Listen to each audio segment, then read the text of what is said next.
Tiruvallikeeni, where Mahakavi Subramanya Bharatiyar has spent most of his lifetime there. Here in Mylapore, in the Sanidhyam of Karpagambad and Kapalishwarar, what better place than this place to have this program? Think like a Bharatiya.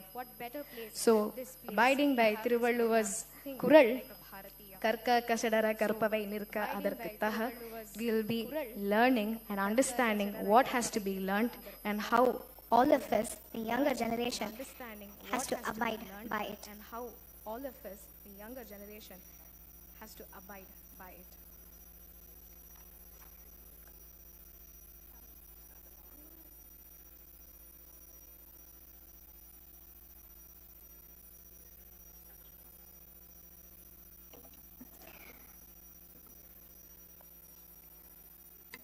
நம்முடைய முக்கிய விருந்தினர்களான கலைமாமணி திருமதி ரோஜா கண்ணன் அவர்கள் திரு ஜே சார் தீபக் அவர்களை மேடைக்கு வந்து குத்து விளக்கினை ஏற்றி வைக்குமாறு அன்புடன் கேட்டுக்கொள்கிறேன். சுவாகதம். குத்து விளக்கினை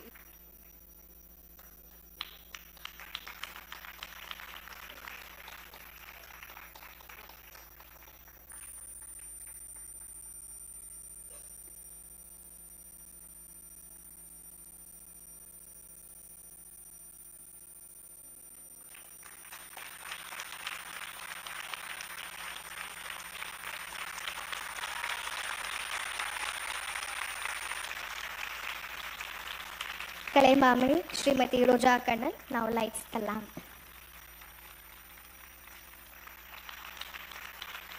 Kalaimamani Shrimati Roja Kannan now lights the lamp.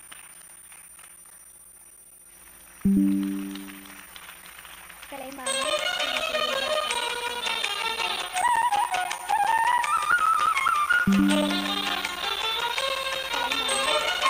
திரு ஜே சார் Deepak now lights the lamp.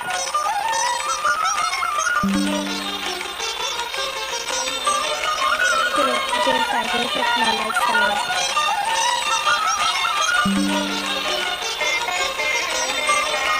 Tiru J. Sagar now lights the lamp. I'm host, Ms. Selections from the Tiru J. Sagar now lights the lamp.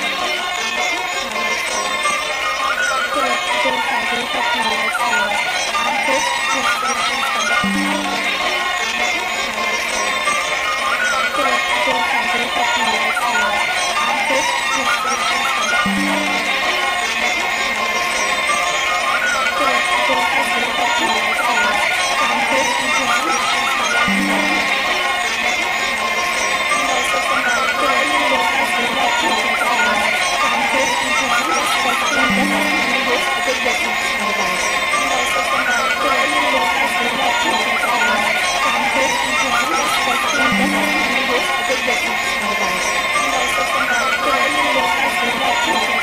Ms. Selections from the an invitation in the language advocated as a national language by the architect of our constitution, Dr. B.R. Ambedkar.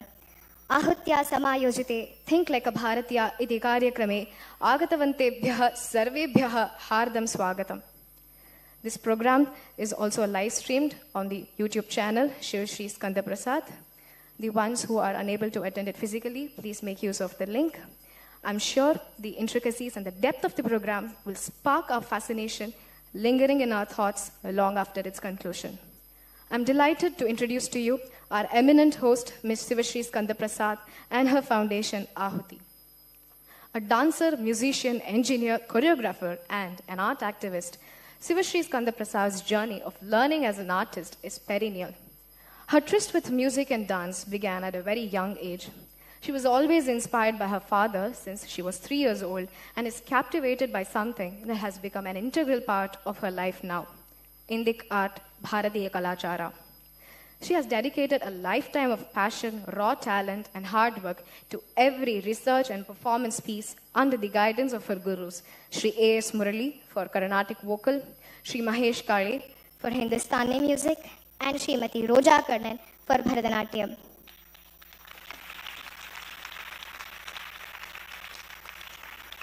Her lineage, natural talent, hard work, and passion for the classical arts has helped her to bloom into a professional artist in the concert circle. She chose to pursue bioengineering from Shastra University, Tanjavur, as she is very keen on understanding the amalgamation of engineering and biology. She also holds an MA degree in Bharatanatyam from the University of Madras. Being under the able tutelage of Sri A.S. Murali for Carnatic music, she has delivered numerous solo Carnatic concerts in leading sabhas in Chennai, Brahmagana Sabha, Karthik Fine Arts, Nardagana Sabha, etc. She has accompanied eminent Bharatanatyam artists on vocal. She has been on ICCR, Indian Center for Cultural Relations, tours to Denmark in 2018 and the Republic of Korea in 2019 as a government diplomat to accompany various Bharatanatyam artists and her guru, Srimati Roja Kannan. She has also lent her voice to various TV commercials, performed in many countries representing Bharat. She has debuted in playback singing with A.R. Rahman musical Ponniyin Selvan 1 and 2, the Kannada version. Her talent lies in deep artistic vision and academic authoring that has led her to establish a school for Bharatanatyam and Carnatic music, Ahuti. With distinguished Bharatanatyam performers such as Kumari Kamala, Srimati Radha, and the late Srimati Vanaja Narayan in her paternal lineage, she has consistently harbored a profound passion for Bharatanatyam.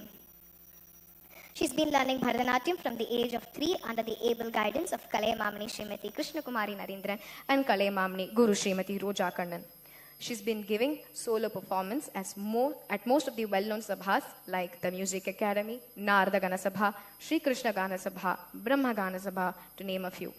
Like awards and title, Narada Gana Sabha, Sri Krishna Gana Sabha, Brahma Gana Sabha, Chidambaram Shri Sabhapati Sangha Awards and title, Narada Gana Sabha, Sri Krishna Gana Sabha, Brahma Gana Sabha, Chidambaram Shri Sabhapati Sangha Awards and title, Hariharaputra Samaj, Chembur, Mumbai, Yuva Kala Bharati All-Rounder from Bharat Kalachar, Chennai, Bhajana Bhushan from the Marathi School and the Maharashtra Association, Chennai, Samasta Kala Nipuna Bhagya Shri from World Brahmins Welfare Association, Chennai, Sadhaka Shri from Hariharaputra Shri Adi Shankaracharya Sharada Lakshmi Narasimha Peetham, Ustad Bismillah Khan Award from Pondi Lit Fest 2023, and very recently, our Honorable Prime Minister Shri Narendra Modi had tweeted her song during the Prana Pratishtha in Ayodhya.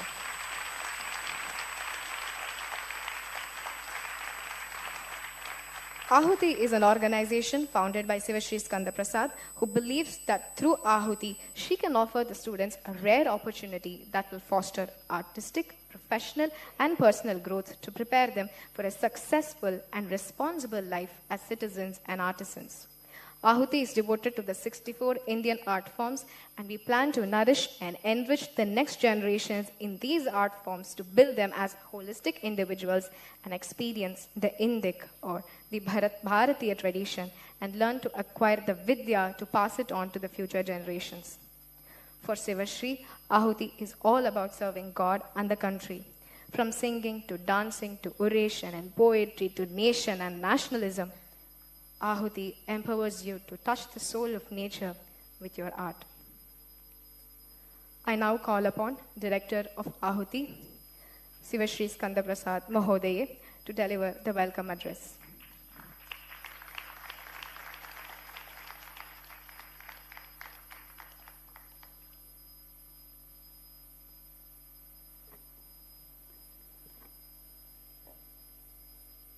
Namaskaram again. எல்லாருக்கும் வணக்கம். எல்லாரும் சேர்ந்து நாமாவளி பாடினோம். ஒரு fun செஷன்ல start பண்ணினோம். But இப்போ coming to the more serious purpose of Ahuti. More than the organization, it is about the people that form the organization.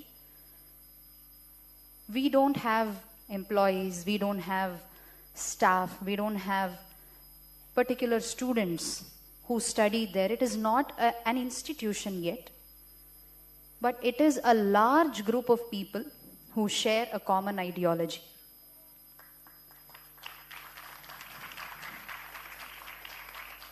And today, we have a large gathering here who look forward to getting inspired from esteemed guests, trying to share the same ideology and gathered here at the same hall. Hence, we are Ahuti today. Just, I would like to share something. இது ஏன் conceptualise ஆச்சு, எதனால ஆகுதி அப்படிங்கிற ஒரு organisation வந்தது, எப்படி வந்தது, எதனால ஆகுதி அப்படிங்கிற ஒரு ஆர்கனைசேஷன் அப்படின்னு சுப்பிரமணிய பாரதியார் எப்படி வந்தது, எதனால ஆகுதி அப்படிங்கிற ஒரு ஆர்கனைசேஷன் அப்படின்னு அதை சுப்பிரமணிய அங்கொரு காட்டிலோர் பொந்திடை வைத்தேன் அப்படின்னு சொல்லியிருக்கார். அக்னி குஞ்சு அப்படின்னா எல்லாருக்கும் இங்க they are comfortable with English and Tamil, right? So நீங்க கலந்து கட்டி தான் இங்க we are going to address you all. அக்னி குஞ்சொன்று கண்டேன். I saw a tiny spark of fire. What can a tiny spark of fire do? I mean, it's after all a tiny spark, இல்லையா? அதை அங்கொரு காட்டிலோர் பொந்திடை வைத்தேன். I kept it inside a tree hole. Insignificant tiny spark is what we all will think, we all will assume. But அது என்ன பண்ண முடியும் அப்படிங்கறத அடுத்த வரியில சொல்லியிருக்கார். வெந்து தணிந்தது காடு. It brought an entire forest to ashes. So, if a tiny spark of fire can bring down an entire forest to ashes, and if we consider each and every one of you sitting here as a tiny spark of fire, imagine the transformation we all can together bring about in this society. இங்க இருக்கிற ஒவ்வொரு யங்ஸ்டரும், ஒவ்வொரு குழந்தையும், ஒவ்வொரு இண்டிவிஜுவலும் ஒரு அக்னி குஞ்சா இருந்தோம் அப்படின்னா we can bring about an entire civilizational transformation. And that is exactly why we have gathered here. And we have the esteemed guests to ignite that tiny spark of fire inside each one of us.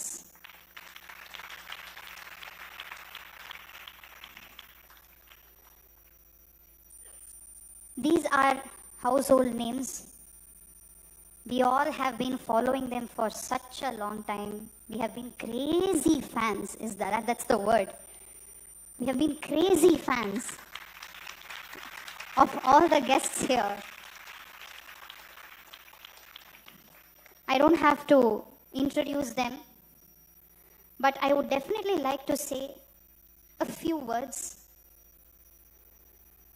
about my guru first.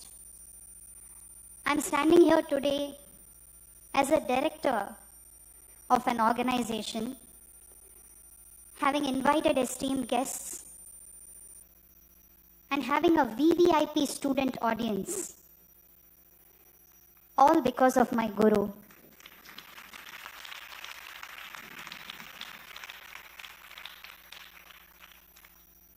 The way she made me understand the value of art, the joy of art, and how important it is to develop into a complete individual. It was she that made me realize that one can be a true Bharatiya if they are trained in our art, culture, and tradition. It was she that made me understand that globalization doesn't necessarily mean adapting Western art, culture, and performing and pursuing it, but taking our own culture to the entire globe.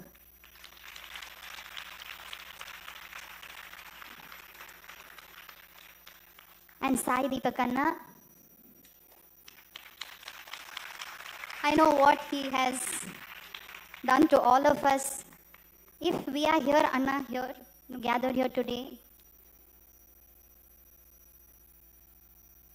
to hear you three talk about or inspire us on how to think like a Bharatiya.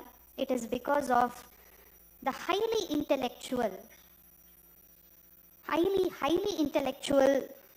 speeches that he has delivered over the period of so many years, and we have all followed you and followed every word of yours and understood what exactly each and every word means. That one book of yours was enough for me to know that I did not know the language. I had to relearn everything, and I developed a completely new perspective on English, on Bharat, on tradition, and on British also.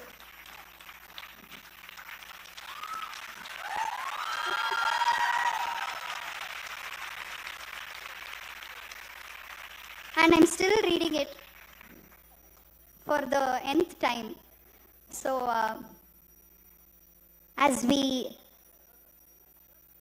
await our next esteemed guest, I would like to call upon Shruti to start with the guest introduction of my Guru, Srimati Roja Kannan.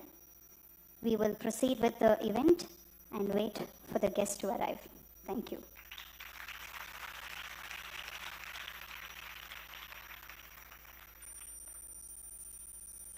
Thank you, Shri Skanda Prasad Mahoday. I take huge pleasure in introducing our guest speaker, Kalai Mamani Srimati Roja Kannan. Roja Kannan, a prominent Bharatanatyam Acharya and a sought-after performer, has graced major cultural festivals globally representing leading cultural organizations. A senior disciple of Gurus Adiyar K. Lakshman and Kalanidhi Narayanan, she is also skilled in Carnatic vocal music. Beyond her own performances, Roja Kannan excels in Natubangam and directs both seasoned dancers and numerous disciples. Her artistic contributions include choreographing and performing various thematic solo and group productions. In 1987, she started her dance school, Bharatanatyalaya, and continues to impart holistic training to innumerable students from all over the world. She served as the dance faculty of the Vidya Mandir School, Mylapore, for 15 years. She serves as the academic in charge of the Kalpakam Dance Society, Kalpakam, and the Akhil Diksha Foundation, Ranipet. Roja Kannan currently serves as the president of Abhay, Association of Bharatanatyam Artists of India. Her impactful efforts in supporting elderly and financially struggling artists have been groundbreaking. Abhay, under her leadership, played a crucial role during the pandemic by providing financial assistance to numerous artists facing income loss.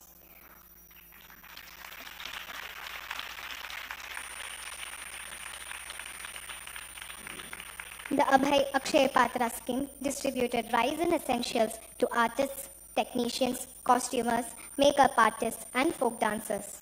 Abhay has expanded its presence with branches into metro cities, small towns,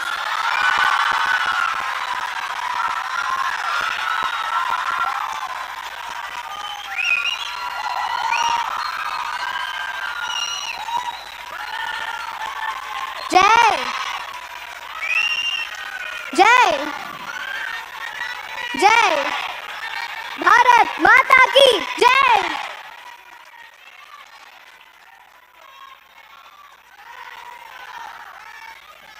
Jai Shri Ram!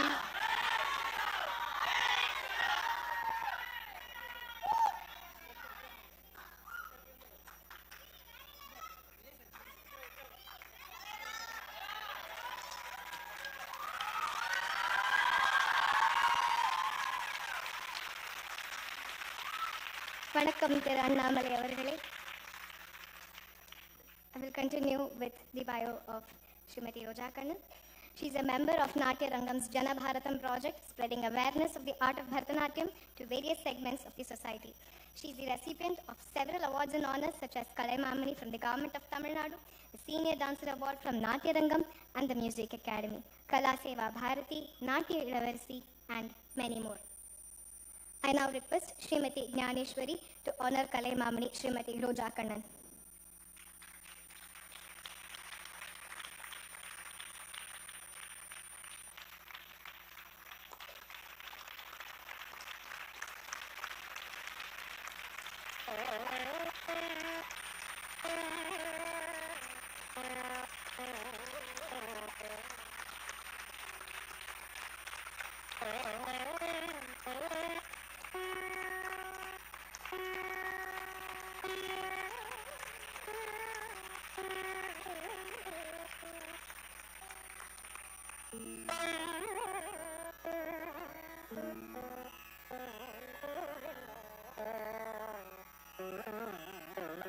We will now hear Srimati Roja Kannan's insights on Think Like a Bharatiya.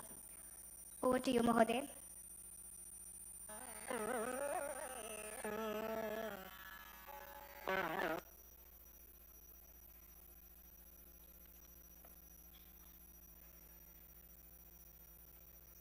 Namaskaram. Sri Gurubhyo Namaha. Vanakkam. Good morning. I have come with a speech prepared just to keep time in mind so that I don't overshoot my time, because I know you're all eagerly waiting to listen to these star performers on stage. Namaskaram to the distinguished guests on stage, to my dear disciple Shivasri and her family, and all the volunteers at Ahuti. Bharatiya, what does the word mean? Wikipedia says Bharatiya means a person nationally identified with the Republic of India. So, a person with a nationality as Indian is referred to as a Bharatiya. We are all here to discuss this wonderful and prestigious privilege we enjoy as citizens of the sovereign democratic republic known as Bharat or India.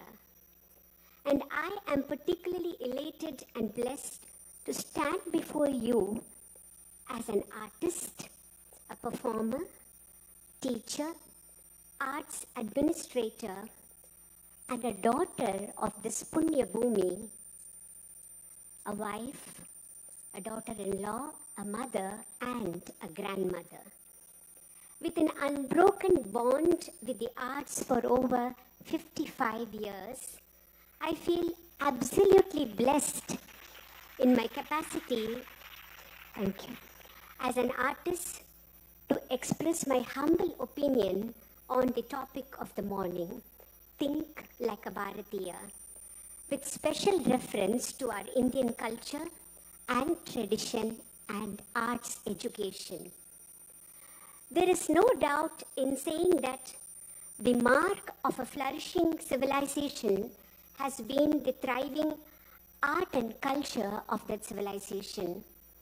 And we can proudly claim that we as a nation have always been identified on the global map with our art and culture. Beginning from the Indus Valley civilization and the Dravidian civilizations, arts have been the biggest link to the flourishing life of the people. Arts here include music, dance, painting, pottery, sculpture, poetry, literature, and architecture. Each of these aspects formed a very integral part of the mark of the civilization. We have thousands of evidences from several archaeological findings to further validate this aspect. So, when we talk about the topic of Think Like a Bharatiya, the arts factor will definitely be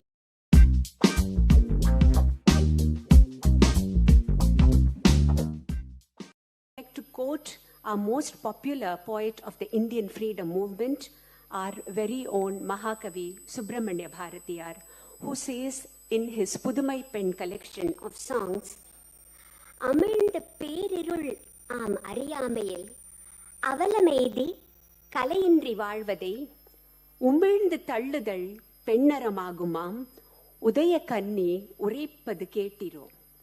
The lines that are most relevant to us here is அவலமெய்தி கலையின்றி வாழ்வதை உமிழ்ந்து தள்ளுதல். Without the arts, life is completely chaotic, he says. So, arts become a very precious national heritage. A society's fabric is defined by the arts. Here comes the major role of arts education.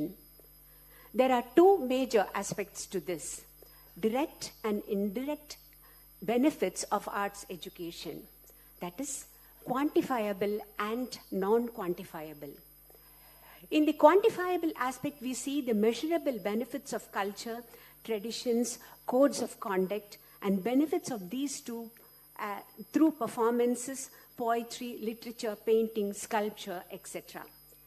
கலை, பண்பாடு, கலாச்சாரம், பாரம்பரிய வழிமுறைகளும் அதன் பயன்களும். These can be experienced and enjoyed, and benefits of these can be measured in terms of physical and mental wellness. The other non-quantifiable benefit which is acquired indirectly are the neurological benefits, the enhancement, the capacity of the brain by learning various art forms, because the challenging aspect in both music and dance is the section on rhythm called talam, which involves mathematics, algorithms, calculations, and abilities that boost neural connectivity. There is no two way when we declare that arts of any form enhances mental and physical health. Here, I would like to briefly touch upon my own personal life's experiences and how arts turned the tables for me in my life. I was born a normal, healthy girl and grew up till the age of 4 when I was suddenly struck with a bout of measles, when the temperature just shot up to unbelievable levels. But what happened after the attack of measles was treated and cured was what that is the worst thing that happened in my life. I was struck with a condition called post-measles encephalitis, which led to both my lower limbs becoming lifeless. And I lost the capacity to stand up and walk. I could only crawl, and it was all of 4 years. My distraught and shocked parents took me to the famous pediatrician, Dr. Balagopal Raju, who diagnosed my condition correctly and identified the cause and advised rigorous physical exercise of the lower limbs for strengthening and bringing it back to life. And that was what happened. My mom, my mother, took us to the dance classes of Padma Vibhushan designee Dr. Vaijantimala Bali at Natyalaya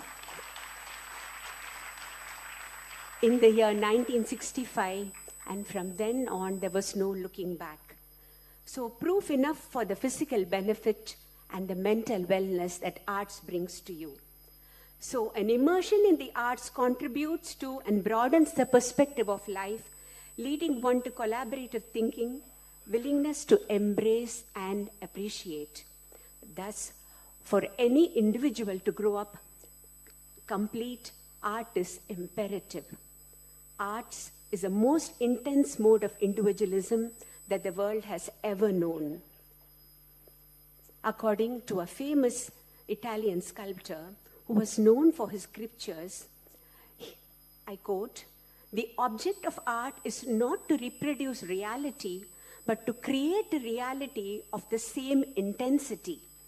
So the future belongs to the young people with an education and imagination to create, says former US President Barack Obama. Individual creativity is kindled by arts education. Both science and arts equally are expressions of man's plasticity of mind. So for us to think like a Bharatiya and live like a Bharatiya, arts become the most precious tool with which we paint on the canvas of life. Here, this quote by the famous painter Michelangelo, who says, "A man paints with his brains and not with his brushes makes so much sense. And here, the most important role played by the teacher or acharya becomes relevant. Albert Einstein said, "It is supreme art of a teacher to awaken joy in creative expression and knowledge." Thus, arts are the nation's precious heritage. A society's fabric is defined by arts.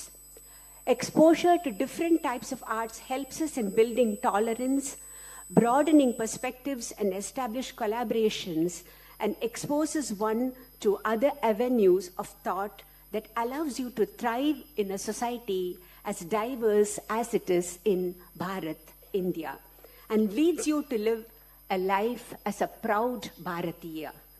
And here I am proud to say that I have been the president of an association of Bharatanatyam artists for the past 6 years, which is an umbrella organization connecting people from all over the world, thousands of people from all over the world, because of their single passion towards the arts. United by arts, united by thoughts and deeds. எனது அன்பு சகோதர சகோதரிகளே, தமிழன் என்று சொல்லடா, தலை நிமிர்ந்து நில்லடா, பாரதியன் என்று சொல்லடா, பெருமையோடு வாழடா. பாரெங்கும் பாரத நாட்டின் புகழ் பரவ பகல் இரவு பாராமல் பாடுபடும் தேச தலைவர்களை தனை வணங்கி வாழடா. Jai Hind, Vande Mataram.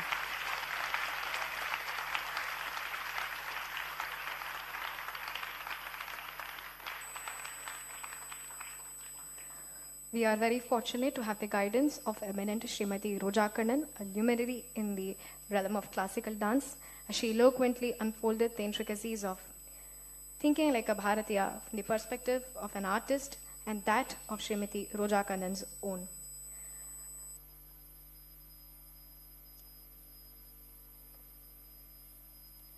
After a quick wrap, I will introduce the most awaited speaker. She centered around the points: A, civilization being recognized by the Chatushashti Kala, 64 arts, art being the link to the civilizations Indus to Dravidian, and she quoted the Mahakavi Subramanya Bharatiyar, Kalai Indri Valvade, and how life is chaotic without the arts. Artistic benefits to all the people in terms of the quantifiable aspects being the physical and mental health, safeguarding of customs and tradition, and the non-quantifiable, the neurological and the enhancing of the brain, and how art has been a panacea to her own childhood illness. Now, we move on to the most awaited speaker, the keynote addresser, Thiru K. Annamalai avargal.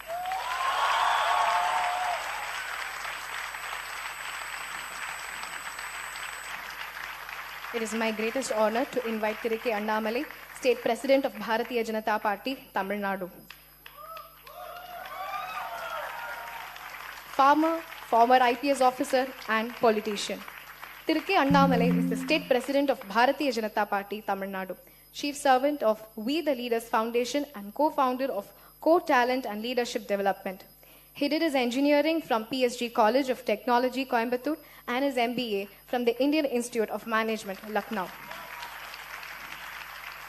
He gave his civil service examination and got selected as an officer in the Indian Police Service in the Karnataka cadre. Annamalai started his career as an IPS officer in the state of Karnataka and has served as the Superintendent of Police of Udupi and Chikmagaluru districts and the Deputy Commissioner of Police of Bengaluru South.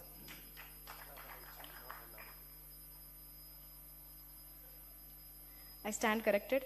Thank you, Sai Deepak Anna. Annamalai ji has documented his experience as a police officer in his book Stepping Beyond Khaki. Annamalai ji resigned from his IPS service to help groom leadership at the grassroots level.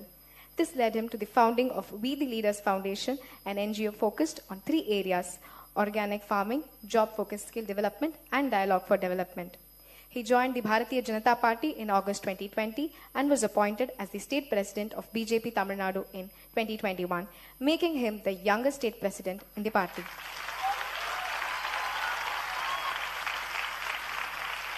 Awards and certificates received read as under. Recipient of Vice President of India Award for topping the Director's Assessment for the training period 2011 to 2013 at Sardar Vallabhbhai Patel National Police Academy, Hyderabad.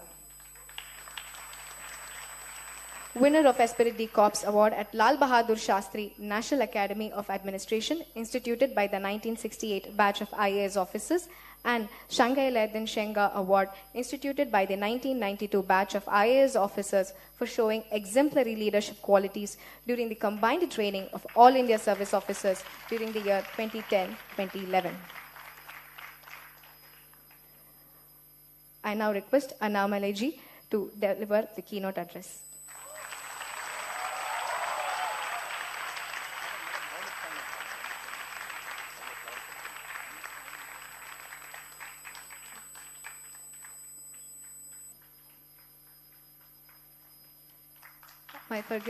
My apologies for the mishap. We will now honor Thiru K. Annamalai avargal.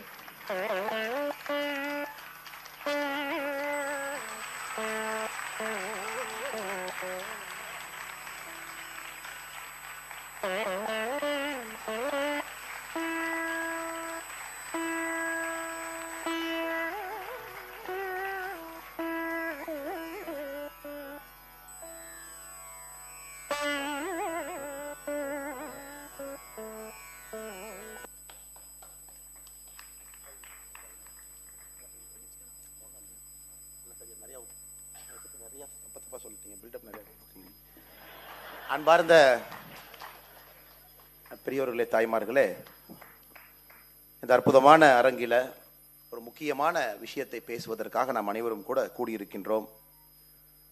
ஆகுட்டி அமைப்பினுடைய founder director அருமை சகோதரி சிவஸ்ரீ ஸ்கந்த பிரசாத் அவர்களே, மேடையின் மீது இருக்கக்கூடிய நம்முடைய அற்புதமாக பேசிவிட்டு அமர்ந்திருக்கக்கூடிய 55 ஆண்டுகளாக பரதநாட்டிய கலையை அவர் ஒரு தலைமுறையிலிருந்து எடுத்து அன்னைக்கு அடுத்த தலைமுறை சிவஸ்ரீ ஸ்கந்த பிரசாத் அவங்களுக்கு கொடுத்துருக்குறாங்க. அருமை அம்மா ரோஜா கண்ணன் அவர்களே, இன்னைக்கு நம்முடைய சாய் தீபக் அவங்க எங்க போனாலும் கூட டிக்கெட் கிடைக்கிறது இல்லை.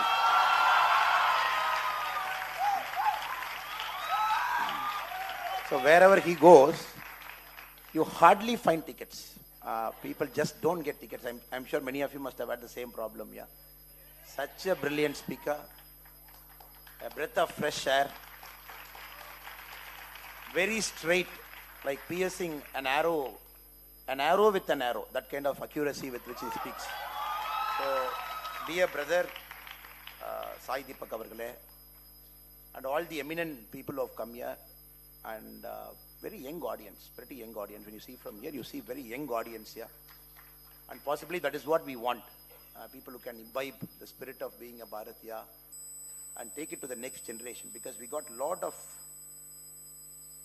busting popular misconceptions to do, and your mind is very fresh, it's fertile, and you have the ability to call a spade, and you are born in a time when India is discovering itself, rediscovering itself, and that is why we are using the word called New India. That is why I feel very happy that the audience here predominantly is very young, and our senior audience here, they are willing to share their experience because they are waiting for such a long time. இத்தனை ஆண்டுகளாக அவர்கள் காத்திருந்தது இது போன்ற ஒரு நாட்டை பார்க்க வேண்டும், ஒரு பாரதத்தை பார்க்க வேண்டும் என்பதற்காக காத்திருந்த பெரியோர்கள் இங்கே அமர்ந்திருக்கின்றார்கள்.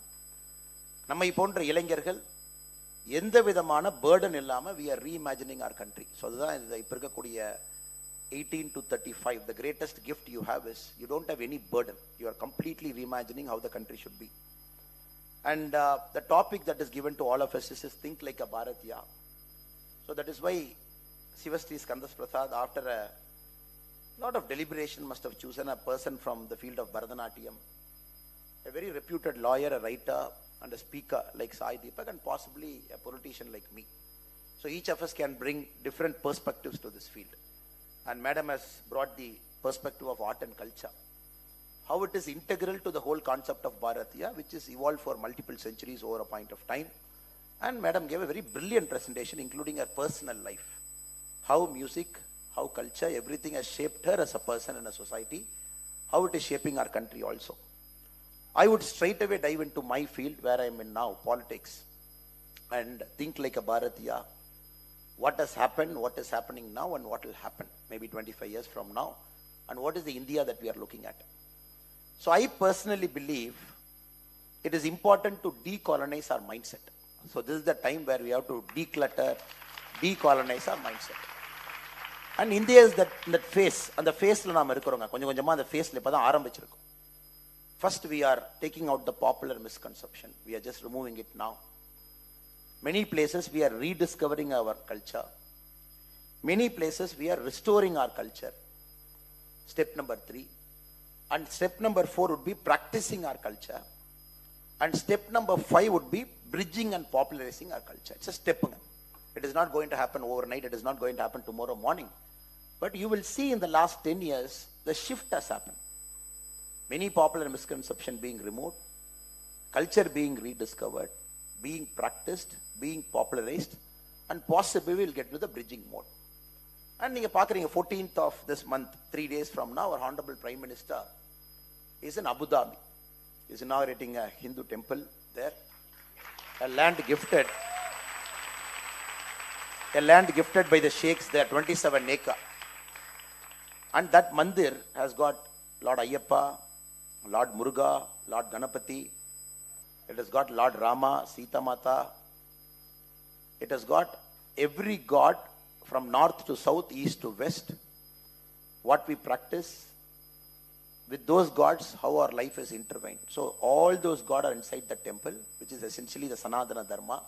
And 14th, Honorable PM is inaugurating it. So he's already into the 5th mode. He's already into the bridging mode. As people are talking about discovering, practicing, PM is already thinking about bridging mode. He is in a different country, 27 acres, a temple being inaugurated, 14th of February. But fundamentally, the word secular, which is tied up as for a long point of time.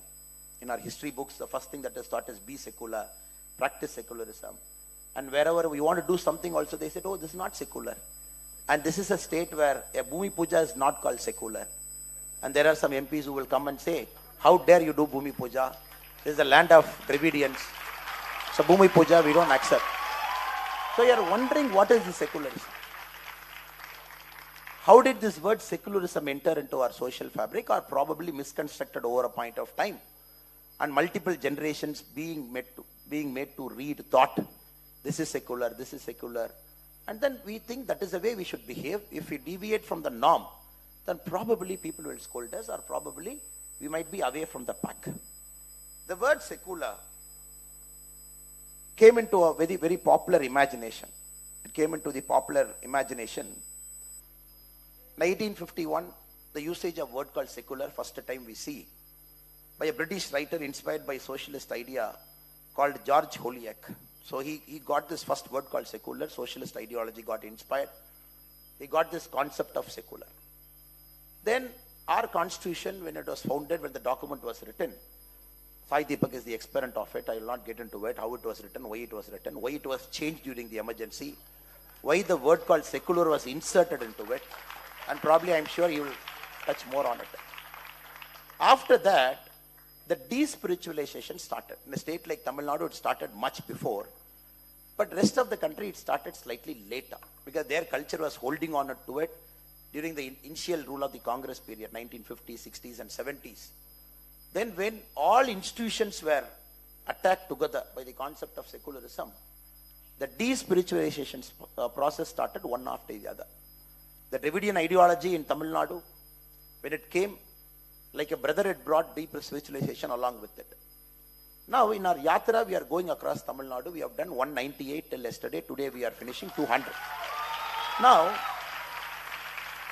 this Yenman Yen Makkal is a very valuable experience for me personally, because there are 35 Lord Rama temples in Tamil Nadu, which is 1,000 years old. Inside our state, the geographical boundary, what we call as Tamil Nadu now, there are 35 temples of Lord Rama, which is 1,000 years old. I'm not talking of 10 years or 100 years or 200 years old. Even for Lord Rama to be born, there is a temple in Arani, if at all you happen to visit that part of Tamil Nadu, where Dasaratha Maharaja came. He prayed to the Lord Shiva there, Puttira Kametishvara temple. Dasharatha Maharaja wanted a son or wanted a child to take care of his empire. Even Lord Rama was born in our country after the prayers being offered in Aran. So you go to the temple, you see Puttira Kamateshwara temple there, you see all the history and all the, sometimes some little bit folklore also associated with the temple. When you go to Srirangam, you see Lord Rama's Kula Devata. Kula Deva himself was gifted to Vibhishana, and Vibhishana kept it in Srirangam, which you go and pray now. Recently, before the Prana Pradishta, he made a very important point by visiting Srirangam, by taking blessings from that deity, and then carrying out over the important task that is given to him by performing the role of Prana Pradishta.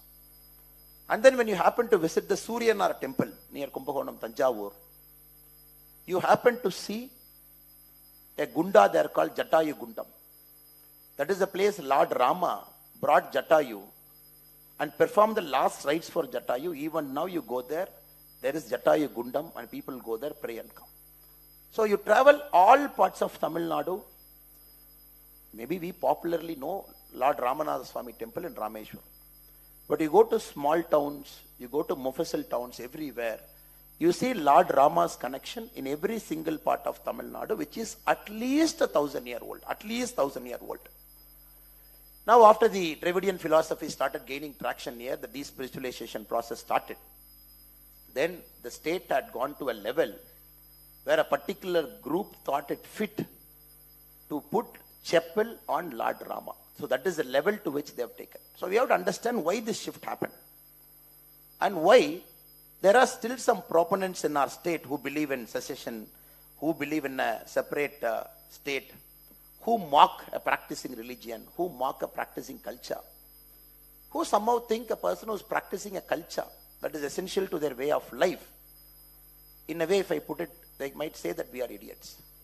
Now, this is the first important thing that we have to do, remove the popular misconception. That is a very important thing that is available right in front of you, which all of us have to do with a lot of sense of vigor. இதை முதல்ல செய்ய வேண்டிய கட்டாயத்தில் நம்ம நின்றுட்டு இருக்கிறோம்.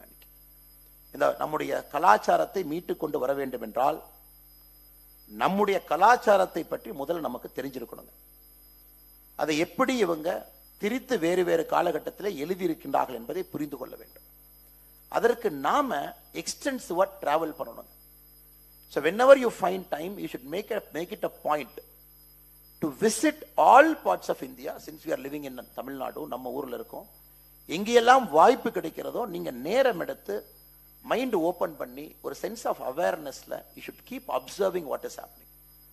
Be it a temple, be it an archaeological finding, whatever it is, we have to find out what is that culture. Because a person who has written a book and that book becoming our textbook should not define how we think. நீங்க பாருங்க, இன்னைக்கு the way we think is some writer sitting somewhere, probably belonging to a particular ideology, writes a book that becomes a textbook and taught to crores of children every year. You do it for 10 years, you can prove a cat is a dog is a tiger. தொடர்ந்து 10 ஆண்டுகள் இதே விஷயத்தை திரும்ப திரும்ப சொன்னீங்கன்னா ஒரு பூனை எடுத்துட்டு வந்து நாயின்னு சொல்லலாம், அதே வந்து புலின்னு சொல்லலாம். அதனால் நாம் இந்த ஜெனரேஷன்ல we have to go beyond textbooks. We got to travel, understand, research, think deeply and connect to all these small places that is connected to our culture. Go there, get inspired. Then probably forums like this, even a tea shop, even a marriage function, even a social gathering, நம்ம பேச ஆரம்பிக்க it will act as a catalyst. It will gain a currency of its own. Then the step one of busting the popular misconception will start happening right in front of our eyes. The great Jawaharlal Nehru, at one point of time, he was very fascinated, உங்களுக்கு தெரியும். Even to write the Constitution of India, he wanted Edward Jennings. He said that he should write the Indian Constitution so that you can bring all the fancy ideas that he was used to. Probably when he was educated, he wanted Edward Jennings to come and write the Indian Constitution. Of many good things Mahatma Gandhi did, I think this is one of the greatest things that he did is, he stopped Nehru from calling Edward Jennings to write the Constitution of India. He said it is Dr. B.R. Ambedkar who should write. And maybe it's a tryst with destiny that B.R. Ambedkar ji wrote the Constitution of India, not Edward Jennings. அதன் பிறகுங்க நேரு அவர்கள் he called historian Arnold Toynbee to address the Azad Memorial Lecture. When it was an annual lecture series, Pandit Jawaharlal Nehru, as the Prime Minister of our country, he invited him in 1960, Arnold Toynbee, to come and address this lecture. I am just quoting what Arnold Toynbee at that point of time said in his lecture in 1960. He said, Aurangzeb converted these temples with the deliberate intention of insulting his political opponents. The same intention which the Russians had in building the Orthodox Church in the center of Warsaw, Poland. So, என்ன சொல்றாங்க 1960 when the issue of Ram temple was picking up, the old issue, after independence it was still continuing, when there was a lot of disputes about the Places of Worship Act, whether we should restrict it to only that, or we should go on reclaiming all the culture and civilizational glory that we have lost at different points of time. A victor deliberately insulting a practicing religion by putting up some structure because they wanted to convey a message. இந்த மாதிரி பல discussion இருக்கும் பொழுதுங்க, peak of the discussion in the Azad Memorial Lecture, he says Aurangzeb converted these temples with the deliberate intention of insulting his political opponents. Nehru, in his own wisdom, chose not to listen to the guest whom he invited in the first place to deliver the Azad Memorial Lecture. நீங்க பாருங்க, even the statue of George V, which was adorning Delhi, was not removed till Pandit Jawaharlal Nehru's last breath. Remove பண்ணவே இல்லைங்க. அதை ஜவஹர்லால் நேரு அவர்கள் இறந்த பிறகு 1968 George 5 was removed. அப்போ நம்ம ஆளுக்கு ஒரு சின்ன ஒரு பாசம், ஐயோ ஜார்ஜ் 5 போயிட்டாரு, ஆனா கேனப்பி அப்படியே வச்சுக்கலாம். You see how we are attached to lot of things that is absolutely foreign to us. 1968 George 5 was taken out, but canopy was standing there without anybody. Then he took our Narendra Modi ji step 2 to bring Netaji Subhash Chandra Bose to the same canopy to put it. So in the context nama purinjukanga, it is very important. It is very important to understand the context. When Poland got absolute independence, or probably when it saved itself from the occupation, the first thing Warsaw people and Polish people did is they broke the Russian Orthodox Church that is built in their country. They rebuilt it with Catholic Church, which is their practicing faith. Every country has done it. எல்லாரும் பண்ணிருக்காங்க. A victor, an aggressor who came, who put their symbol as a resistance for a long point of time. All over the world people did it. But India மாதிரி ஒரு நாடுல பாத்தீங்கன்னா, it was a very touchy subject. We were never willing to have a conversation or to go deep into it. However, even in the case of George V, remove only the statue, but the canopy should be there. At least canopy பார்த்து கொஞ்ச நாள் சந்தோஷமா இருக்கலாம். Then we have to bring Netaji Subhash Chandra Bose there. இப்ப பாருங்க, இன்னைக்கு Ramayana, a state like Tamil Nadu, January 22, even to watch Prana Pradishta, we have to go to Supreme Court in the middle of the night, get an order, and to say people can watch. ஆனா இன்னைக்கு நீங்க பாருங்க, the constitutional monarch of Thailand, the king is the constitutional monarch. He goes by different name, but the English title that is given to the constitutional monarch of Thailand is Rama. Any kings who come, who is the constitutional monarch, the name that is given to the king, the English name by which every other person outside Thailand will know, is Rama X அப்படிங்கிற title. Any king who comes. In fact, ராமாயணாவுடைய version பார்த்தீங்கன்னா, Ramakien is very popular, more like a national epic in Thailand. எல்லா பக்கம் நீங்க பாருங்க, look at all the East Asian culture. Small countries fighting vigorously to retain the culture, that probably that culture also went to those countries from our country. நம்ம ஊர்ல இருந்து அங்க போச்சுங்க. ஆனா இங்க the celebration of Ramayana or celebration of Mahabharata, possibly in a state like Tamil Nadu, they think is very alien. இதுதான் very very important part of part number 2, where we know our culture. நல்லா இருந்ததுப்பா. எவ்வளோ ஆச்சுண்ணே?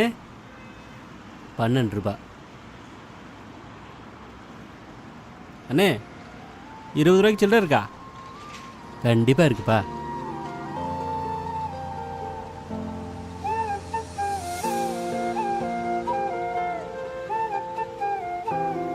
Cash வேண்டாம், cashless digital India மூலமாக ஒவ்வொரு ஏழையும் வலிமை பெறுகிறார். இதுதான் மோடியின் கேரண்டி. கனவுகளை அல்ல, உண்மையை தேர்வு செய்யுங்கள். அதனால்தான் அனைவரும் மோடியை தேர்வு செய்கிறார்கள். Trying to understand mind, body, soul connect through yoga. Now this is the very essence of our civilization. Yoga exhibits how our mind, body and spirit, everything is aligned together when we live a life of detachment. இன்னைக்கு இது போதுங்க. இன்னைக்கு our Prime Minister has reimagined again the North-South, whatever the artificial divide is created. Kasi Tamil Sangamam, Saurashtra Tamil Sangamam, the second year of Kasi Tamil Sangamam, first year of Telugu Sangamam, the first year of Yuva Shakti Sangamam. Now all these things are started because it is important we have to cement our culture, not only busting the myth, not only knowing, but putting the culture in action. அது நீங்க காசி தமிழ் சங்கமம், I don't know how many people had the opportunity to come and visit. நீங்க வந்து பார்த்துருந்தீங்கன்னா தெரியும், தமிழ்நாட்டில் இருக்கக்கூடிய எல்லா ஃபோக் ஆர்டிஸ்ட், பெர்ஃபார்மிங் ஆர்டிஸ்ட், தெருக்கூத்திலிருந்து பரதநாட்டியம் வரை நம்முடைய எல்லா நாடகங்கள், கலைகள், கிராமத்தில் இருக்கக்கூடிய கலைகள் ஒன்றொன்றையும் எடுத்து சென்று காசி தமிழ் சங்கத்தினுடைய மேடையில் அவங்க பெர்ஃபார்ம் பண்ணாங்க. Because this is one way to make sure, right from Ramakatha to every single art and form, even some art and form that is present only in a village, that is present only in an area like Kongu area. You go to Kongu area, you see Valli Kumi. Or you go to some other parts of Tamil Nadu, maybe that art form is present only in that particular part of that area. Every single thing was catalogued, given an opportunity over 7-8 days, and given an opportunity to present because the next generation knows this is there, this is part of my culture, and this is not allowed to die down. நீங்க பத்மா விருதுகள்லாம் பாருங்க, Padma Vibhushan, Padma Bhushan and Padma Sri. Close to 50-60% is given for arts, culture, performing arts and performing culture. 50-60% of விருது அங்கதாங்க கொடுக்குறாங்க. But 20% சினிமாக்கு போயிருக்கு. Rest has gone for social service. Over a point of time, we were very particular. Art, culture, this is the very essence of being a Bharatiya. இதுதான் நம்முடைய essence, because that is where the stories get told. It is not a textbook. Like Madam said, Vaijayanti Madam, Bali Madam வந்து எனக்கு சொல்லி கொடுத்தாங்க. Now I am teaching to our sister. Now this is where essentially the story goes from generation to generation. There is no somebody inside to interpret and write a textbook and bring it to a school so that you understand this is the truth, gospel truth. So art and culture, especially art, performing art, it carries the popular culture from generation to generation without distortion. அது இன்னைக்கு காசி தமிழ் சங்கமம், சௌராஷ்டிரா தமிழ் சங்கமம் போன்ற விஷயங்கள் நம்ம செய்யறோம். G20 மாநாடு பார்த்திருப்பீங்க. Previously, what is the gift you used to give? You must have seen the Honorable Prime Minister giving gifts to all the delegates of G20. என்ன கொடுத்தாருங்க? காஞ்சிபுரம் ஸ்டோல்ல இருந்து, ஷால்ல இருந்து, சாரியில இருந்து ஆரம்பிச்சு ஊட்டி டீல இருந்து இந்தியாவில் ஜியோகிராபிக்கல் இண்டிகேட்டர் இருக்கக்கூடிய ஒரு பொருளையும் தேடி கண்டுபிடித்து whoever came, it was given to them because they should know this is part of our culture, part of being a Bharatiya. And the very first time G20 was taken outside the national capital, Delhi ki veliyanga, 198 functions across close to 100 venues. If they come to Kanjipuram G20 or Mahabalipuram, the food has to reflect that particular area. It's very important. Food is also different. Tamil Nadu மட்டும் நீங்க பாத்தீங்கன்னா 150க்கும் மேற்பட்ட அரிசி வகைகள் இருக்கு. அன்னைக்கு இத்தனை பேர் நாம இருக்கோம். We go to a supermarket, we say give me a bag of rice or give me a jasmine rice or give me a basmati rice. இதுதான் வாங்குறோம். 150க்கும் மேற்பட்ட அரிசி வகைகள் நம்முடைய ஒரு மாநிலத்துல மட்டுமே இருக்கு. நெல் ஜெயராமன் ஐயா போன்றவர்கள் எத்தனையோ அரிசி வகைகளை மீட்டு கொடுத்திருக்காங்க. So this is also part of being a Bharatiya. உங்க ஊர்ல, உங்க பக்கத்துல, உங்க தண்ணியில, உங்க சாயில்ல, உங்க பாடிக்கு ஏற்பட இருக்கக்கூடிய அரிசியை நீங்க சாப்பிடணும். It should not travel more than 10 km, 50 km, 70 km. Now it is all becoming a supermarket oriented. This is also we have to declutter. So G20 என்ன எஃபர்ட்டுங்க, எங்க போறாங்களோ அந்த ஊரை சாப்பிடணும், உணவு சாப்பிடணும். So right to that level they have detailed. The G20 not only is taken out of Delhi, the detailed and execution was so perfect to the last point. Wherever the G20 conference or youth summit or any other summit that was happening connected to G20, it was reflecting the ethos of that particular. The beauty of Bharatiya is, this is the beauty of being a Bharatiya. We are so diverse, but we are so united. Every other country will fight, balkanization will happen, they'll split. But எவ்வளவுக்கு எவ்வளவு டைவர்ஸா இருக்கிறோமோ அவ்வளவுக்கு எவ்வளவு we are united. அடுத்து பாருங்க, the Prime Minister has made an effort, especially with respect to our Tamil culture. Statue of Thiruvalluvar in France, Houston, Tamil chair in Houston University, or Lord Mahakavi Bharathiyar அவருடைய ஒரு இருக்கை வந்து காசியில பெனாரஸ் இந்து பல்கலைக்கழகத்தில்.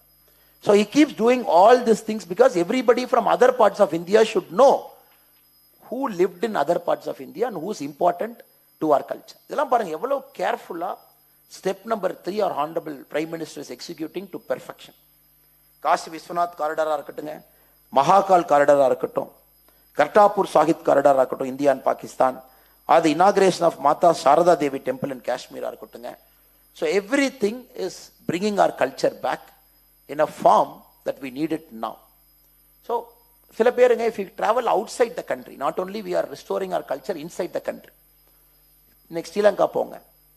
So there are Ishwaran temples across 5 corners of Sri Lanka. Ravana அவங்க கட்டின கோயில். Now we are restoring one after the other all the 5 temples around Sri Lanka. Tiruketishwaram is restored by the government of India's grant. It is gifted to the people of Sri Lanka as a grant from India. அது பண்ணியாச்சுங்க.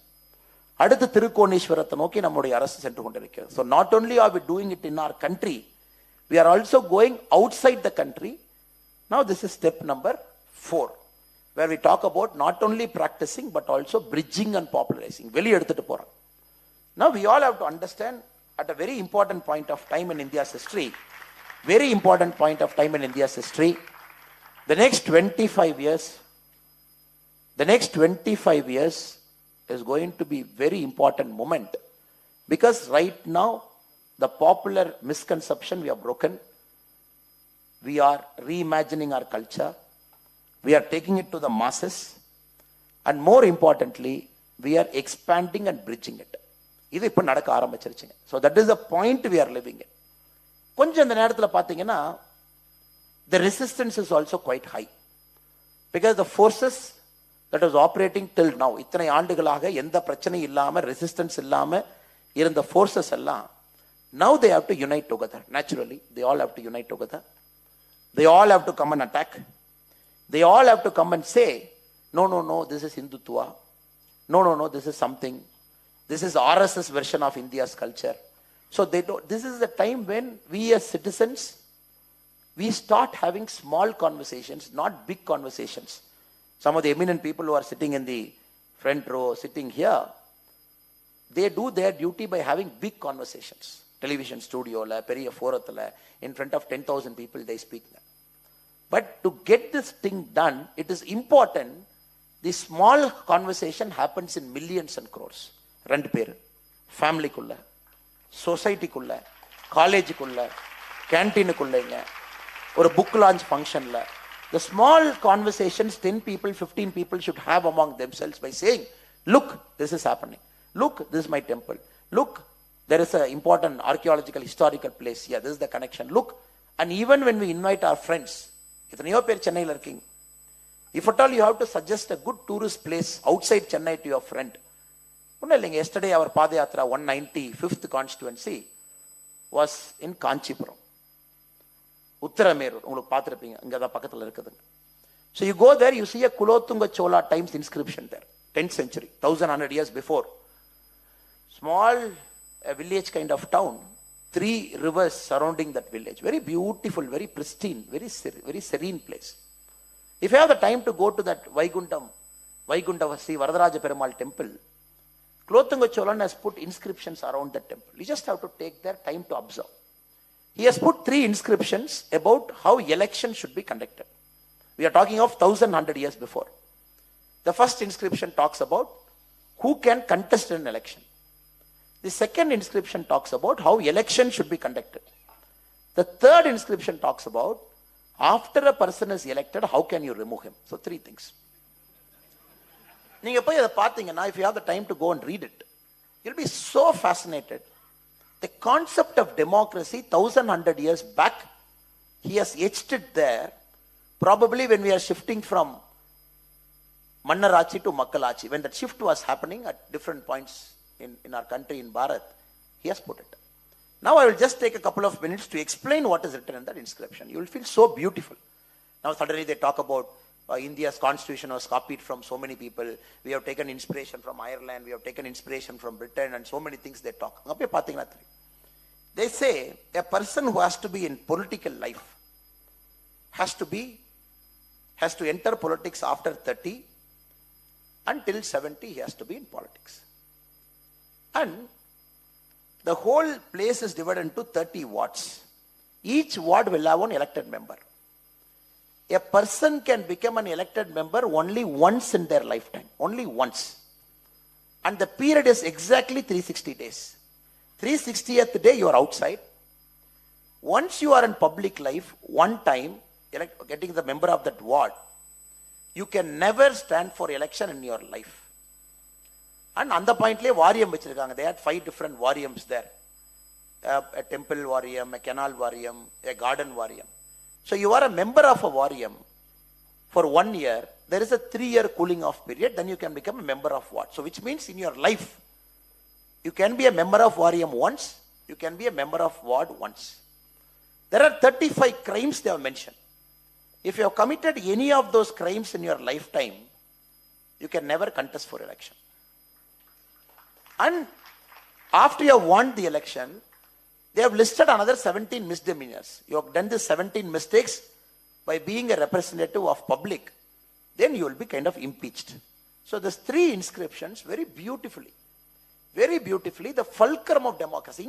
Just about 1.5 hours from here in Kanchipuram districts, you go there, you read it, you come. இந்த மாதிரி சின்ன சின்ன இடத்துக்கு நம்ம குழந்தைகளை கூட்டிட்டு போகணும். Not Disney World, not this பேர் சொன்னா அப்புறம் மேலே டிஃபமேஷன் சூட்லாம் போட்டுருவாங்க. Not this place where some snow is there, not some big malls. So not those பிளேசஸ்ங்க, small places around us. Take them, take our children there, show them, make them to read, connect them to our culture. Then they understand, oh, the essence of Bharatiya means that we have to be democratic in nature. And being democratic in nature doesn't mean shutting down somebody's voice. And being democratic in nature means, so they will understand everything, we got to be spiritual. And every single thing, when we take our children to places, make them to connect, make them to read, make them to listen, I think we groom them for the next. We travel less. As Indians, we somehow have the feeling we are traveling more. No, we are traveling very less. Our forefathers traveled more. Catching an airplane, landing in Delhi, attending a conference, catching an airplane, coming back to Chennai doesn't mean we are traveling more. So this generation is only clocking air miles, or probably clocking train miles. But we are a very poor generation in terms of traveling. அப்போ நம்ம ஒரு சாய் தீபக் அவங்க வச்சுக்கிட்டு முன்னாடி இருக்கக்கூடிய நல்ல மனிதர்கள் எல்லாம் அமர்ந்திருக்கிறாங்க. There is our very, very eminent friend. Every day you see him in the TV talking very loudly about our civilization, our glory, our culture. So இவங்களுக்கு நாம ஹெல்ப் பண்ணணும், சப்போர்ட் பண்ணணும். To accelerate their thought process, it is important as Indians we have to travel more. We are not traveling. And for us the concept of holiday is take, even within India, go there, book a nice resort, relax, some sightseeing, some beach, maybe what is that, they take this parachute kind of thing there and go down and they say I had a good holiday. Ramba tappu pandranga. I think we are making a big mistake to our children if we think that is a holiday we are giving. Take them to a place, make them to eat a local food. Local food. அந்த ஊருடைய கம்பு சாதம், அந்த ஊருடைய சோள சாதம், அந்த ஊருடைய மில்லட்ஸ், அந்த ஊருடைய ராகி. நான் ஏற்கனவே சொன்னது போல 150க்கு மேற்பட்ட ரைஸ் வெரைட்டியில் ஒரு ரைஸ் வெரைட்டி அந்த ஊரில் கண்டுபிடிச்சு அங்கே இருக்கக்கூடிய நேச்சுரல் ஃபுட்டை ஒரு எக்ஸ்பீரியன்ஸ், ஒரு எக்ஸ்ப்ளோரேஷன் அந்த குழந்தைக்கு. So when the children comes back, he will keep, or he or she will keep thinking, oh, some new thing. He will come and tell somebody in the school, நான் எங்கே போனேன் தெரியுமா? இப்போ ஸ்கூலில் children என்னங்க பேசுகிறாங்க? நான் ஸ்மோக்கிங் இடம் போனேன் தெரியுமா? நான் டிசி வேர்ல்டு போனேன் தெரியுமா? நான் இங்கே போனேன் தெரியுமா? அங்கே போனேன் தெரியுமா? So let us make a conscious effort to think like a Bharatiya. Take us outside the shell. Consciously travel more. connect to all the historical places, accelerate the thought process of Prime Minister Sri Narendra Modi ji, who thinks this is the time to grow with our cultural intact. So kandipa adu nadakungura periya nambikku enakku irukkuங்க. So this is very important event because Ahuti is not only into performing space, but today or maybe multiple days they have decided, let us have a forum like this, invite people, make them to talk what they think, bring young minds here, award some prizes also for children who have done some good work, and probably spread this word, accelerate the process, so that we become a true Bharatiya, maybe in the near times, not, we are talking of not even 20-25 years later, in the near times. With this, I thank Sister Sivasri for the great opportunity that she has given me to come here and sharing stage with my dear friend Sai Deepak. And we are very, very sure we are on the cusp of change. Even Tamil Nadu is on the cusp of change. We just have to wait till 2024.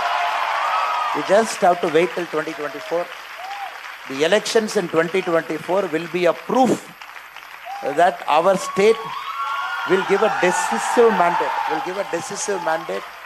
So whatever they have spoken over a long point of time. So let us be patient. Let us keep doing that groundwork without any expectation, so that our future generations will live a great life. Thank you so much. Jai Hind.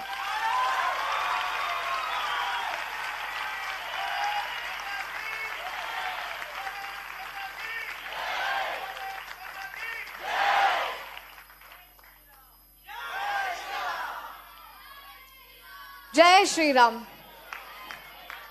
மிக்க நன்றி திரு அண்ணாமலை அவர்களே. திருவள்ளுவர் சொல்றார் குறள்ல, இதனால் இவன் முடிக்கும் என்றாய்ந்து அதனை அவன் கண் விடல். Identify the person for a task, identify the technique that he is going to employ and leave the task to him. அந்த மாதிரி PM மோடி அவர்கள் உங்களை பார்த்து தேர்ந்தெடுத்து தமிழ்நாட்டுக்கு பார்த்துக்கிறதுக்காக உங்களை நியமிச்சிருக்காரு.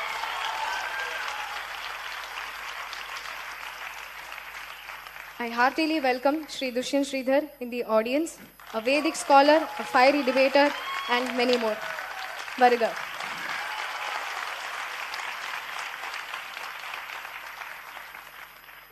I take privilege in welcoming the person who needs no introduction, Shri J. Sai Deepak.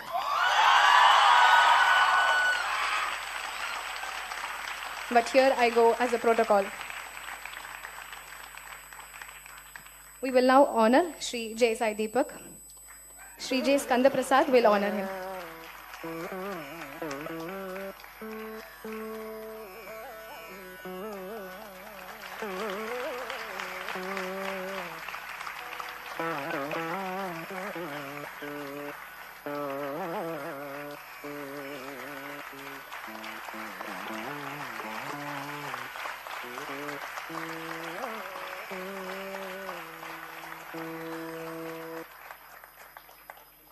Shri J. Sai Deepak is a litigator practicing as an arguing counsel primarily before the Supreme Court of India and the High Court of Delhi.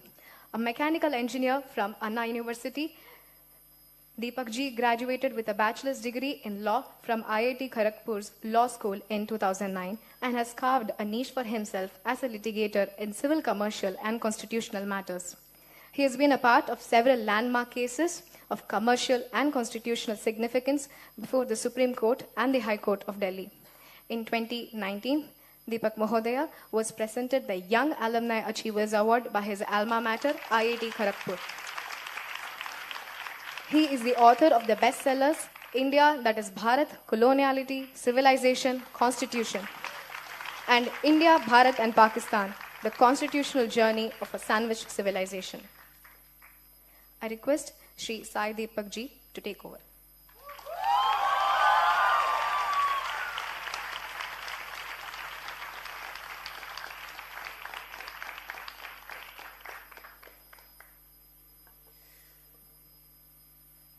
Jai Shri Ram.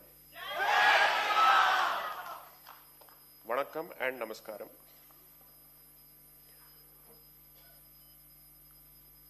My mind is actually bursting with thoughts and possibilities, especially after hearing this man speak.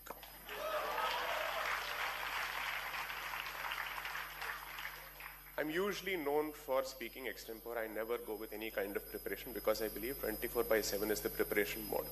I don't prepare for any event. But the number of ideas that kept bursting in my head when he was talking, my template was one, he's just multiplied it. So let me thank Shivashri for giving me an opportunity to share space with Kamaraj 2.0.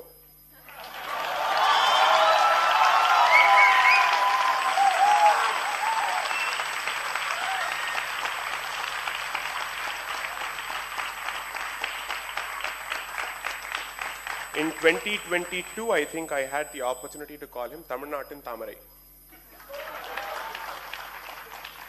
Kamaraj 2.0, why? One, because it's time that Bharat had the third Prime Minister from the South.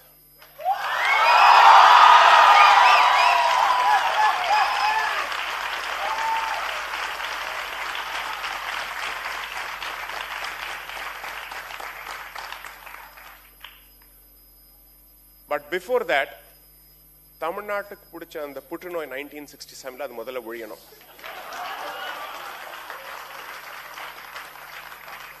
That virus that has gripped the holy state of Tamil Nadu, this dharmic land, needs to be eradicated first.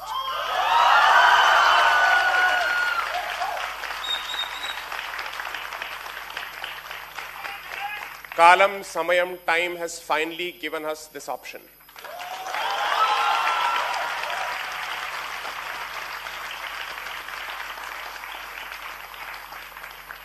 I request the Dharmikas in Tamil Nadu, the Hindus of Tamil Nadu, to throw their weight behind this man.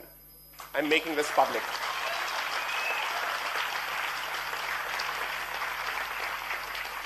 It is now or never. This is a do or die battle. 2026 Anju Pushkaram, 60 years mudinjirukkom since 1967. It is time to take a decision. You have to mean business. Every vote matters.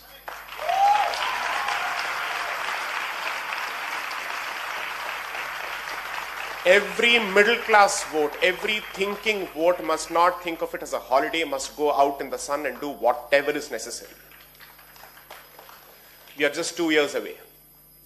This was not meant to be a political speech, but unfortunately, our land has been heavily politicized. Our religion has been politicized. I am left with no other option but to speak about this bluntly.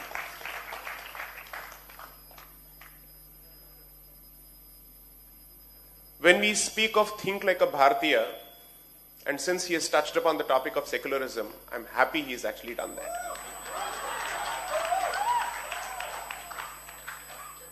Over the last 3 years, something tectonic has taken place, and I think it's important for people to take note of it. I'm speaking in Tamil primarily because there's a YouTube audience that's watching, rather in English because there's a YouTube audience that's watching. And ennoda Tamil sila perukku pidikadhu. One, decolonization has finally entered Indian political discourse, and that's a fantastic victory.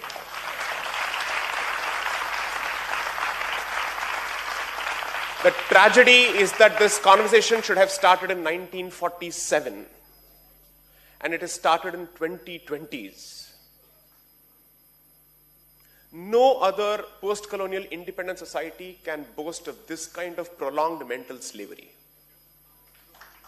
Ever. I know what people like me have gone through in Tamil Nadu.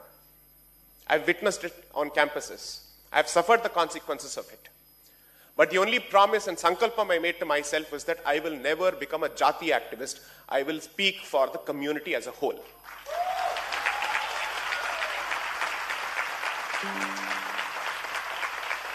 I have no pretensions or delusions of becoming a leader at all under any circumstances or a representative, but I will certainly ensure that every ounce of my energy and brain is used to support people like him.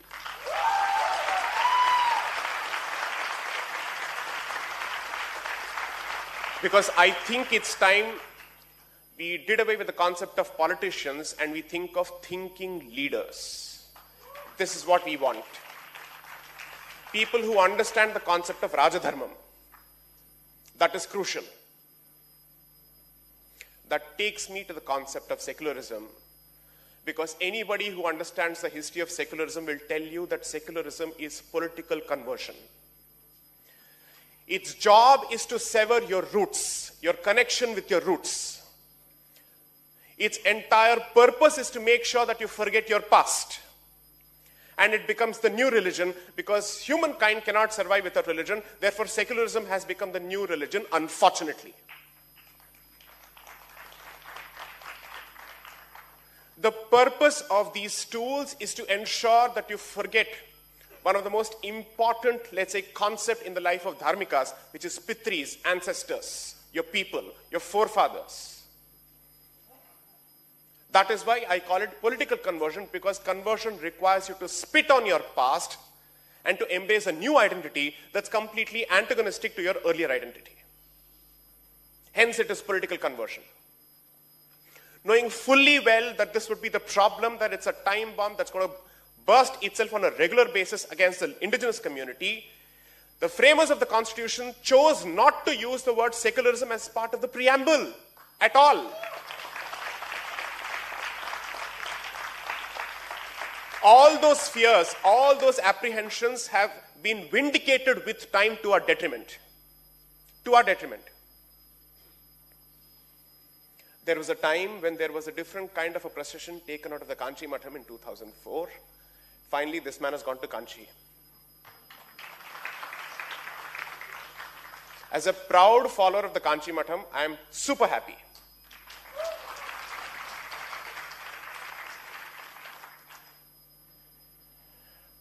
Think like a Bharatiya. You can't think like a Bharatiya as long as you embrace secularism, is my humble submission. It is cognitive dissonance. If you think like a Bharatiya and also wear secularism as a badge of honor, you can't. They are incompatible. They are mutually destructive. And they are mutually exclusive. தமிழ்நாட்டுக்கு விடிமோட்சம் கிடைக்கிற வரைக்கும் பாரதத்துக்கு விடிமோட்சம் கிடைக்காது.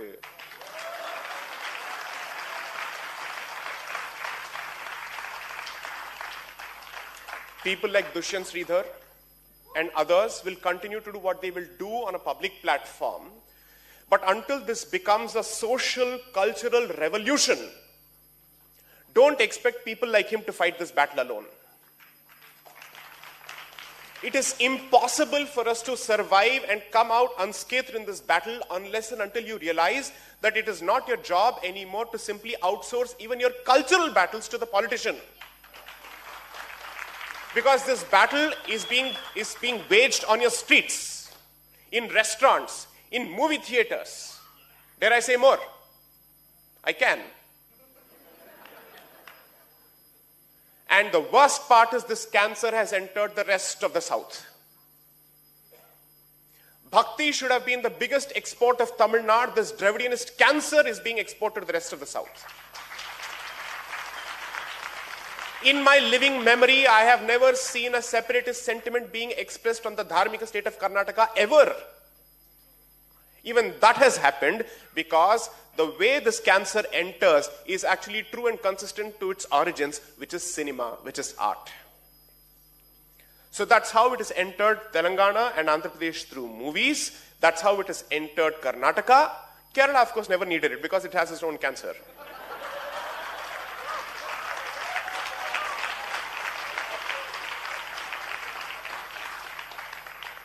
Parashurama Kshetram should have been known for a different red. It is being known for a different red. So the point is, this civilization is a dharmic civilization. Own it, embrace it, be proud of it. That is fundamentally decolonization. If someone says, does it mean that we should embrace everything about the past?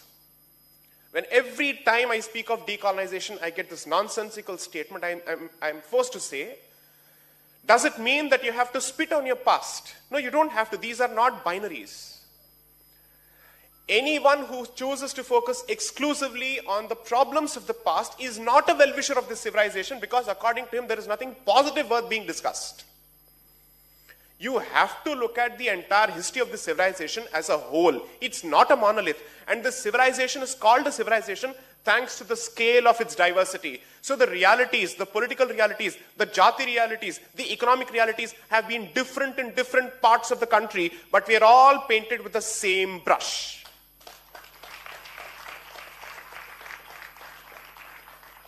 So my suggestion to you is, we will keep doing this intellectual nonsense because that's a battle that has to be fought at a certain level.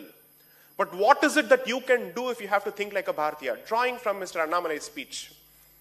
1. Temple tourism in Tamil Nadu must boom.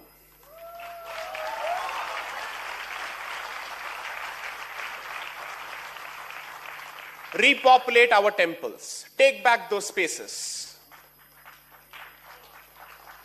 Support all temple communities. The operative word being all.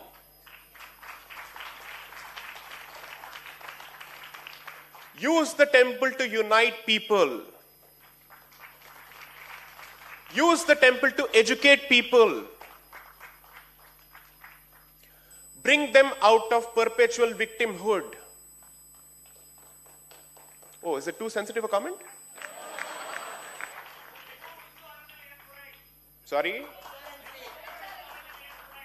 Adhu nadakum. Wait for it. It will happen.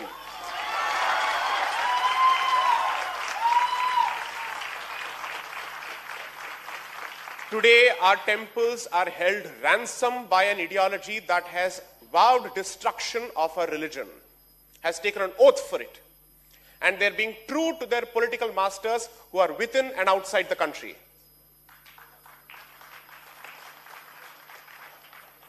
The links go far beyond Bharat, and they've entered Europe. So you have to realize the magnitude of the problem that people like Annamalai face.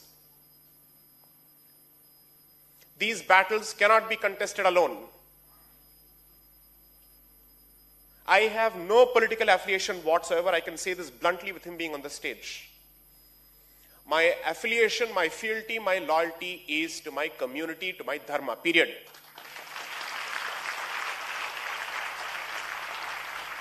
And precisely because I see a representative of dharma in him, I will support him.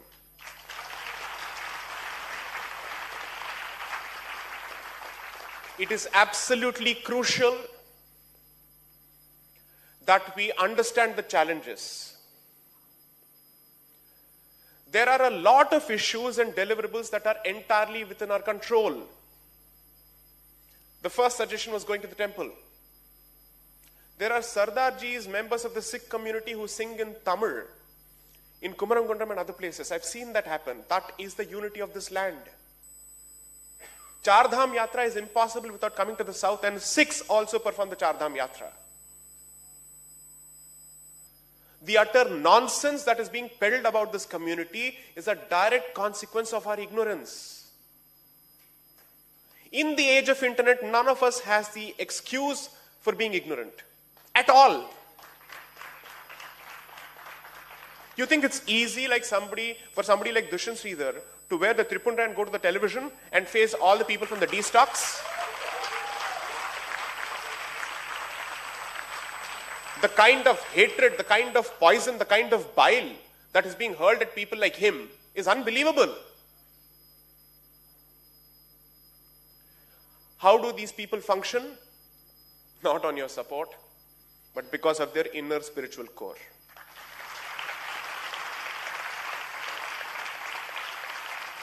Because most people think it's easy for people like him and I to take these positions because there is some popular support. None of you is going to be available. Your intention may be to protect us, but you cannot be available all the time. So the point is not to protect us, but to start finding replacements for us. Keep creating them. These can't be personality-driven movements. Learn one thing from the Asura. Whenever you think of tapas, you think of the Asura, because Asura tapas is unbelievable. Because when they commit themselves to something, they latch on to it. I learn from the Devas as well as the Asuras. I'm very clear about it. We must start looking at producing Raktabija Devas. Every drop of blood in the land of Sanatana Dharma must create more Dharmika warriors.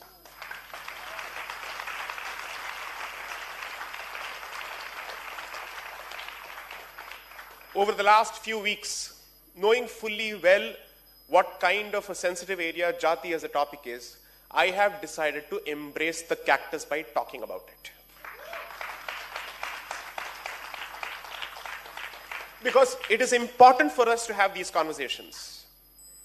The more you shy away from these conversations, you make them taboo topics, somebody else is going to appropriate it. Somebody else with a vested interest is going to appropriate it. There will never be a conversation with honesty.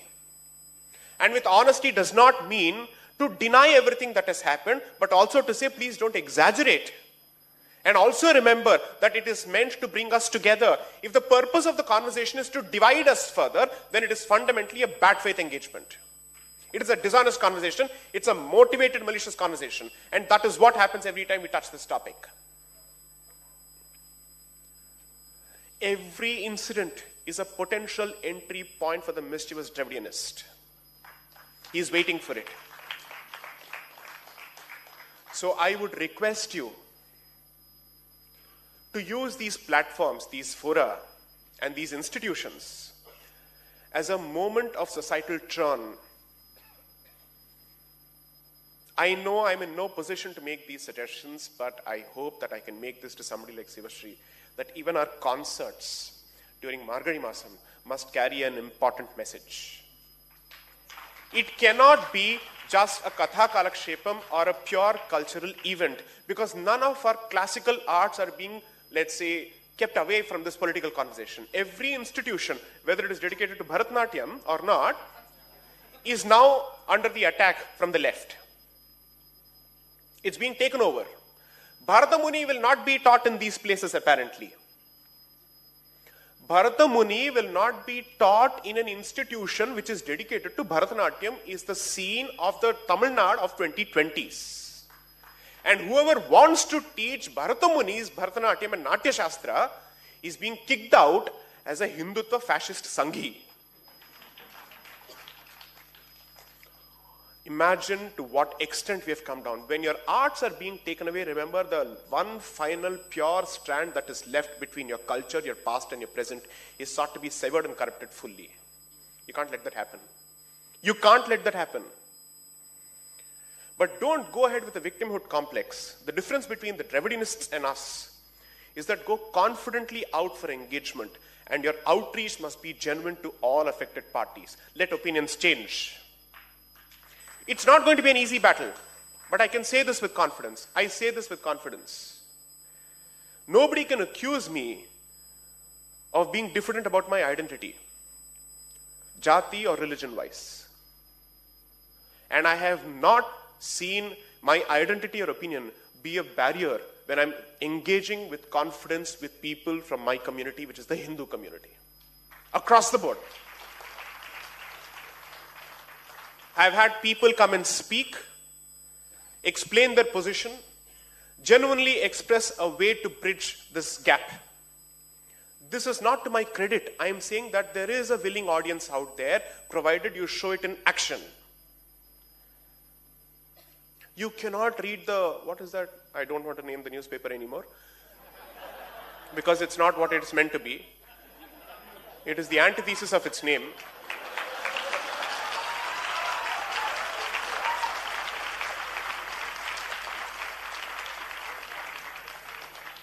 The Sri Maha Mao of Mount Road.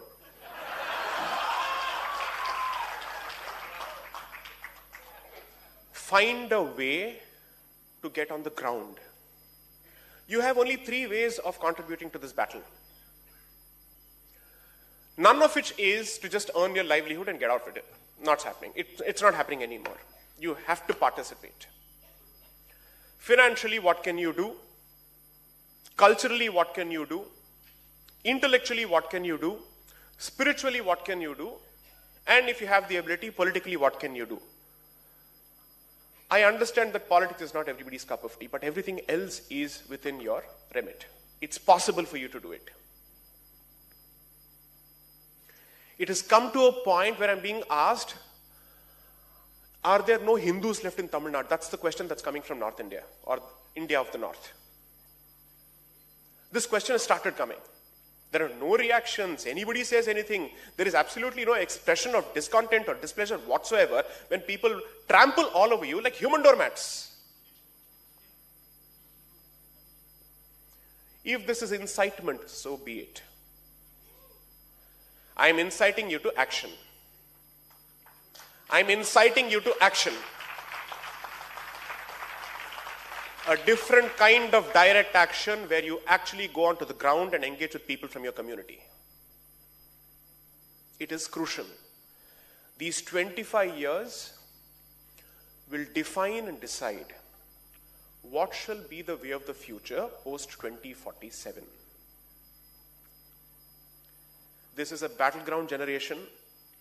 Never before in the history of the last 400 to 500 years have we been presented with an option where you actually are in a position to speak with a unified political Bharat. You were speaking with different princely states at one point. You finally have a politically unified Bharat, which was always civilizationally one. One, you have a politically unified Bharat. Then you have been given democratic ways of communication where you're no more dependent on the mainstream media with its own vested ideological interests. Social media has made possible the reach of voices like all of them. Who would have thought at one point that someone coming from Annamalai's background would be able to aspire for the best positions that this country's political system has to offer? This is a sign of change.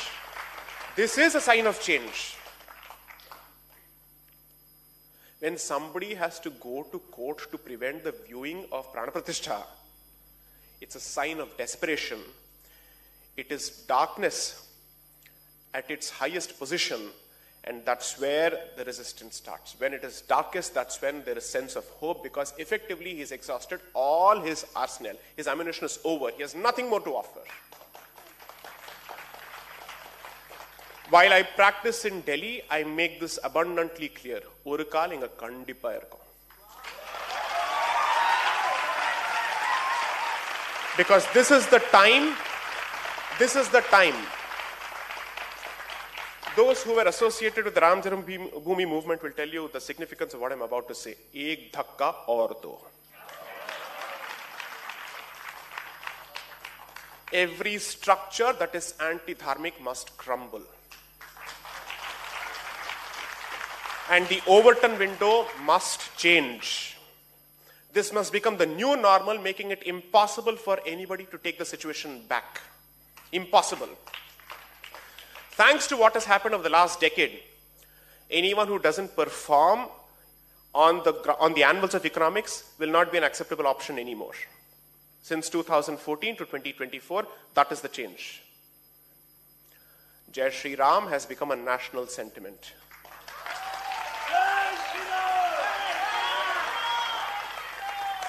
In the land of Ramsamy, Jai Shri Ram is back. They will all be forced to confront it. 3, don't underestimate the will and the commitment and the venom of the other side. They know no boundaries, they have no standards. The definition of standard is lost on them.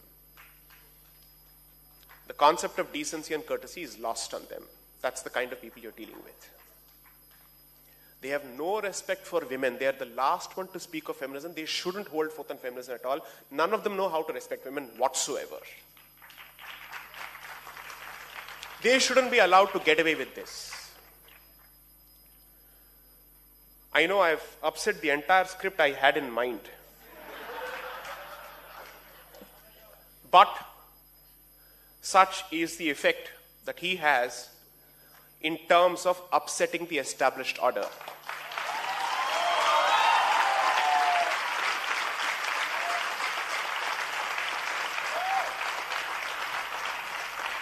I thought I'll at least stick to the script I wrote and scribbled. I couldn't. Grama Devatas and Kula Devatas are the battlegrounds, by the way. Please go back to them. Revive your Grama Devatas and Kula Devatas at the very least. Because the divide that they are hoping to succeed in is to divide temples from Grama Devatas and Kula Devatas and say, no, these are two different strands altogether. One has got nothing to do with Sanatana Dharma, and this is all some Brahmin conspiracy. Please embrace those deities. I know for a fact that my own in-laws have Ayyanar as the Kula Devata, which means they also serve meat and toddy. That's what these idiots don't understand. They won't understand. Every temple has a paddhati. Whatever the temple says, we will do it. Period. It doesn't matter. It doesn't matter to me what is the origin of the priest. If the priest is a priest in a particular place of worship, you will surrender to his diktats as far as that institution is concerned. Break these silos. Since actions speak louder than words, the most powerful impact which the other side dreads is the repopulation of even the street temples, the unknown temples. Because Madurai Meenakshi will always get crowds. What about other temples?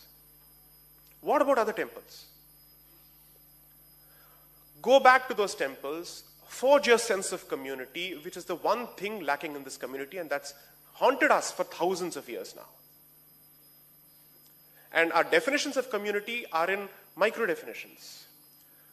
Let us assume for a moment that I accept the reality that these micro definitions cannot be done away with because they have withstood the test of time for thousands of years. I can only make one point: respect every micro identity. Treat everybody with respect. Because if you don't do that, respect will be replaced by dangerous victimhood complex. When you do that, when you take every profession seriously, you'll realize that all the professions which were in the hands of our communities, which have been lost to others, can be reclaimed. Otherwise, they'll come and live like destitutes in cities. It's not as if Chennai has the ability to accommodate everyone who comes here. It doesn't have the resources for it. And since they know for a fact that their professions will not be respected in the places of their origin, they have no other option but to get out of the place. One is a loss of dignity, the second is a loss of opportunity. We have to address both. And that will happen when you start going back to these places, when they realize that there is more footfall. So revisiting your places of worship is not just about religion, it's equally about economics. Go to Ayodhya and you will be surprised at the infrastructure development there. I am someone who believes in respecting sanctity first and ensuring that infrastructure organizes itself around that respect for that sacred space. I don't believe in corridorification at the expense of the sacred space. But I believe both of them can go hand in hand with a sense of balance. In Ayodhya, you will not believe for a moment, some of those roads, most of those roads are better than Chennai's roads actually. And Bharatiyas know how to maintain infrastructure. The self-loathing thought that we don't know how to maintain infrastructure, Delhi Metro has been running fantastically since 2004. It's among the best in the world. Washington is really terrible, even in terms of its metro system. Delhi is brilliant. This is happening across the country. So when someone tells you you don't know the value of economics, you don't know the value of maintaining infrastructure, that you are not clean fundamentally, address each of these aspects. These are fundamental deliverables where he and I don't need to play a role. We have no business playing a role in that. We can only tell you, this is the big picture, find your places within. Some of these battles, it's for you to embrace. I don't want to say anything further. I'll take questions from the audience for at best 10 minutes, assuming we have the time for it. 5 minutes? Fair enough.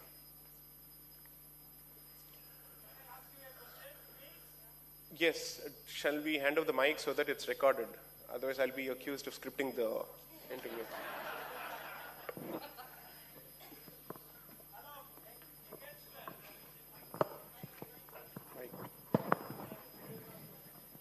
I think we'll go with lots of students first, please. Yeah, I would want to give students an opportunity first. Hello. First of all, it's an absolute honor to meet both of my heroes in real life. One would be a question exclusively for you. Another would be both of you and Annamalai are now together, because I don't know if I'll get an opportunity again. First is, since we're in Mylapore, do you think there is credence to the fact that Mylapore temple's original location is something else? And if that's true, do you think it's possible for us to get it back? Second question, just one moment. for Annamalai Anna and you together. As you know, Anna, concurrent list, item 28, is religious HRC. endowments. Yeah, got it. Why doesn't the central government, which has the power right now with an absolute majority, enact a law where they bring in temples not just for Tamil Nadu but for all of India? Since Anna keeps saying that the first signature would be to remove the HR and CE ministry. Right. Thank you so much. So, the temple reclamation question and the temple management question are two different aspects. So let me try and address one of them, and I'll hand it over to Mr. Annamalai. First, when we wanted one, they said nothing doing. Now when we're asking for the other with evidence, they're saying nothing doing. So when somebody displays that kind of intransigence, I will say then my position of minimalism has no value. Let me now have no limits on my ask at all. At all.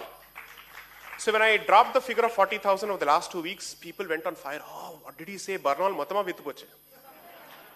Eppadi 40,000 enga irundhathu? Are 3 kodutha nee vandu edhum illa nu solra. Sir na 40,000 kekkuren. Because anyway your answer is going to be sunna. 0. If your answer is a 0, then I have no other option but to take a maximalist position. 2, okay, let me ask a different kind of Dravidinist argument right now. I'll present that argument. Why haven't any of these people said, why only temples of the north, Kashi, Mathura and Ayodhya? What about the temples of the south? They are apparently batting for the southerners, right? If they were Hindutva southerners, they should be saying, why only 3 temples of the north? What about other temples? Because they have decided for us that these are the holiest of our places. Okay, so if Madurai Meenakshi had been under occupation, would we not have asked for it? Absolutely. If Srirangam had been under occupation, you wouldn't have asked for it?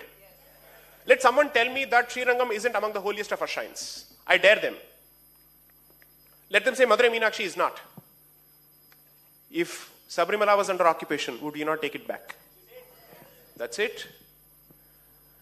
In a community that has 51 Shaktipeethas, 108 Divya Desams, 12 Jyotirlingas, what do you mean by 3 holiest of our shrines? Every community has its own holy shrine or holiest of shrines.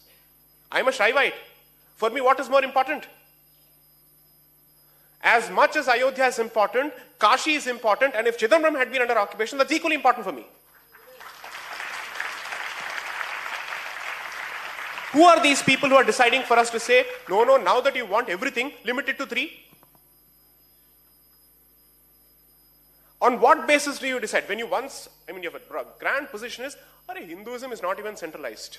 Then how do you decide that 3 of these places are the holiest? If it is decentralized, then the argument has to be decentralized. Let the owners and the claimants of each of those temples decide for themselves. You don't decide for it. 2, when someone says, wouldn't this lead to some kind of a conflict and all that? They said this about 370. They said this about Rama. So every time it's a subtle thread that is being dropped. I'm saying, enough. Okay? Now this won't work anymore. The community has awakened. They have seen through all of this, and the evidence is right in front of your eyes, and your attitudes are also right in front of people's eyes. Enough is enough. The Supreme Court basically said that even the occupier for centuries will be given land despite having lost the case. That is the most magnanimous ask that you can get from the highest constitutional court of the country. I'm saying I'm willing to propose even that. Somebody asked for 5 villages once. I am giving you 5 acres now. You don't want this. Consequences will follow. Time will decide. The master accountant is always time. It is a Kala Chakram. It will keep coming back, and our time is now. Second, entry 28, I agree with you. I have said this in articles, I have said this in speeches. I think it's important for us to start forming a broader consensus. Since this ask has been limited to a select few people or select individuals, it has remained a storm in a teacup. My suggestion to you will be this. Strengthen his hands by making the temple freedom movement a Hindu movement and not the movement of one particular community in Tamil Nadu. I'm not saying that anybody is limiting it to one particular community, but the perception needs to change, and I certainly think people who are working for it are working towards it. But the other side constantly says, no, this is effectively a clique of a particular community that is interested in restoring its domination and supremacy. Address that. Don't run away from it. It's important to address that. Start the outreach. The legal battle will be fought. The gentleman who represented Sri Ram Lalla in the Ayodhya case, Sri C.S. Vaidyanathan, is the one who's leading us in the battle. I am second in command. So we are in very safe hands, and those pair of hands belong to Sri C.S. Vaidyanathan. Remember that. People may not be aware of it, therefore it becomes my duty to inform people of this. Sri R. Venkatramani, who is the current Attorney General, was previously part of the team. He was at par with Mr. C.S. Vaidyanathan representing this matter. And then he became the Attorney General. So according to me, the stars are positioned in the right place.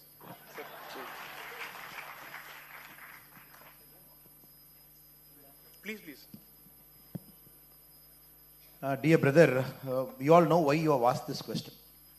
Normally, this thought process comes when there is a mismanagement. When something is not right, something is not managed the way it is supposed to be managed. And the Tamil Nadu HRNC Act is time tested by the Supreme Court at different points of time, especially in the case of Chidambaram Deekshita's issue, multiple cases. Now, visibly among the public, even a common man who is sitting in a tea stall will say, temples are mismanaged. Why I am saying this? In the last 3 days, if you have had the time to scan the newspaper, பார்த்துருந்தீங்கன்னா தெரியும், பழனி கோவிலில் அறநிலைத்துறை விற்கக்கூடிய பஞ்சாமிர்தம் அறநிலைத்துறை ஸ்டாலில் நேற்று காலையில் கெட்டுப்போன பஞ்சாமிர்தத்தை விற்கிறாங்க. Just one story in the newspaper yesterday. Day before yesterday in Ahuti, in a temple run by HRNCE for the Lord, 8 சவரன் நகையை ஒருத்தர் எடுத்துட்டாங்க. யார் எடுத்தாங்கன்னு பார்த்தீங்கன்னா பார்ட் டைம் அர்ச்சகா, not full time, part time அர்ச்சகா, part time teacher, part time nurse மாதிரி பார்ட் டைம் அர்ச்சகா. The recent audit statement of Tiruchendur Muruga temple says 5,309 cows are missing. அதான் நாம கொடுத்த கவு காணாம போச்சு. And in the audit report they have written we don't know where the cow is. So இது ஒன்று. 1986 HRNC affidavit in High Court.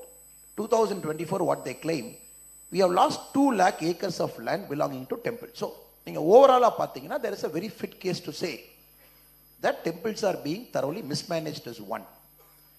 Second is disturbing the faith and the cultural process. இது வந்து ரெண்டாவது process. This is where you get disturbed more. Prana Pratisthai.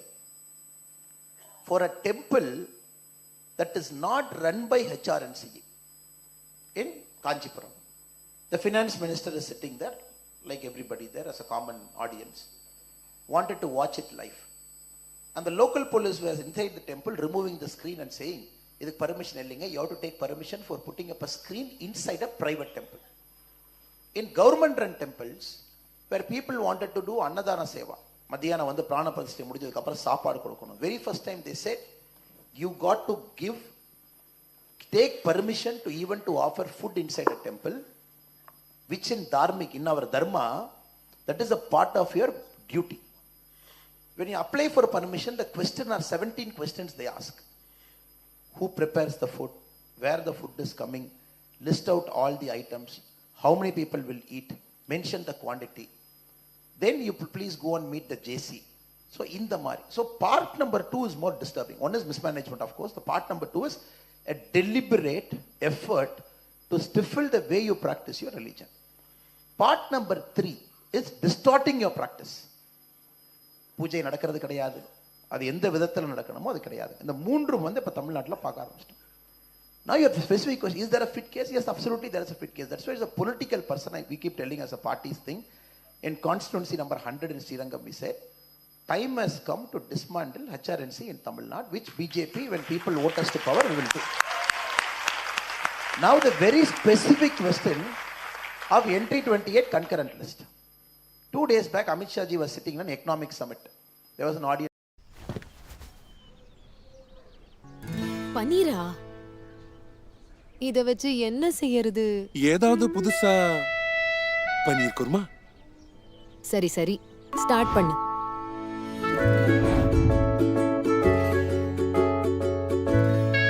சாஃப்டா இருக்குல்ல, healthy கூட. தெரியும். ஆயிடுச்சா?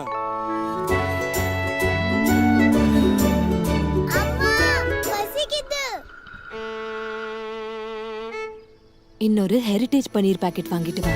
ஹெரிடேஜ் பன்னீர் எவ்வளவு சாஃப்ட், சமைக்கவும் ஈஸினா உங்க டெய்லி மீலோட ஃபீலே மாத்திடும்.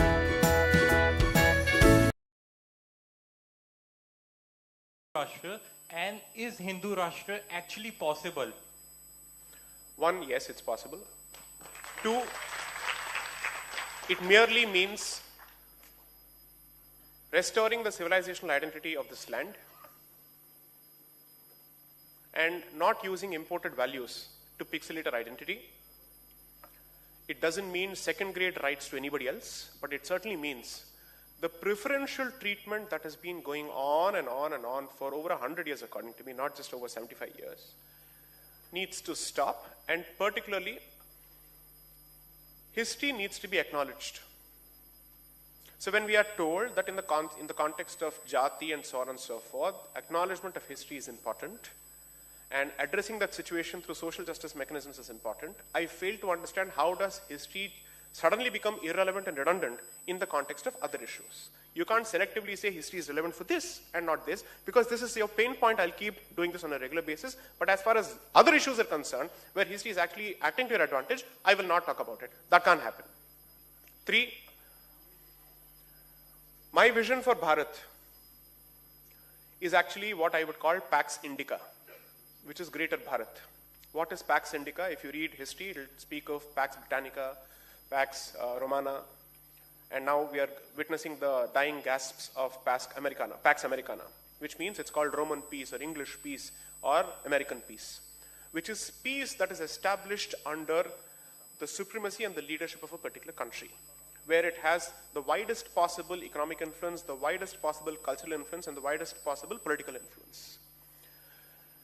My vision is strengthen your position within, and the immediate neighborhood of undivided Bharat should also become safe for the core identity of Bharat. That is the day you would effectively come to a point where a CAA is no more necessary. One is to enact a CAA to address the existing situation, but the next is to come to a point where you have a stick strong enough to say no further assaults on this identity in my neighborhood at the very least. That is my larger vision. Creating a safe homeland and a safe neighborhood for perhaps the most traumatized, genocided, massacred population of the world. I'll leave it to Shivashri if we still have any time, or if you want to wrap this up. I think we'll wrap this up. Yes. I think we should be, because I want to respect the organizers' patience and the fact that Mr. Annamalai's time is more important. So thank you. Jai Shri Ram, Vande Mataram.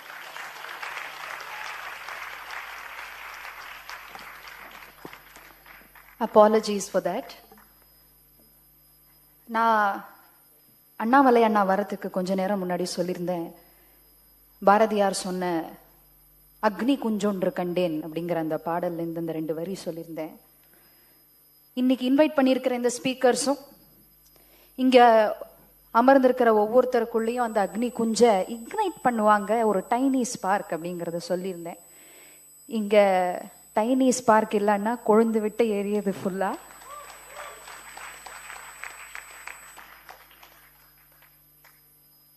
For all those who had more questions, more answers, we are going to continue organizing this forum.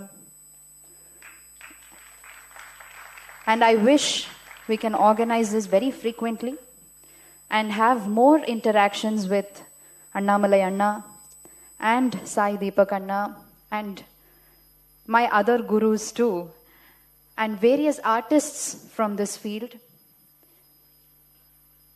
in different parts of the city and the state, so that we can cater to different students from different parts of Tamil Nadu. Now I request Annamalai Anna to just honor our MC for the day, Shruti Bhuvaneshwari, who is a wonderful dancer herself, and she does Katha Kacheri in multiple languages. She is one of the youngsters who has taken this up and spreading this art throughout the country. Thank you, Shruti, for being a wonderful MC today. She is also a disciple of Roja Akka, and I was very happy to have her do the MC for today. Now over to Shruti. We have, please be seated for a while. We have a few prize winners from the online Bhagavad Gita competition that Ahuti had conducted for Gita Jayanti 2023. So I would like the guests of the day to honor them, to award them the prizes. Shruti.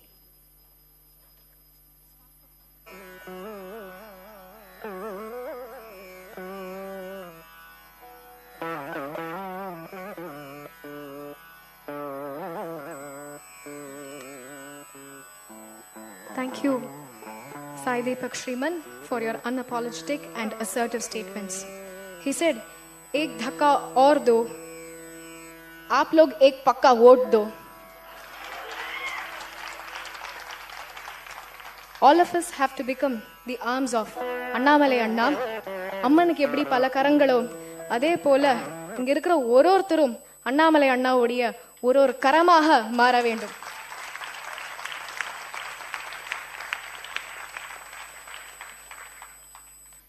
Distinguished speakers, thank you so much for the series of an enlightening speech. We will now conduct the award distribution ceremony of the prize winners. Star performers, Prabhas Dhanvantri. He will be awarded by Srimati Roja Kannan.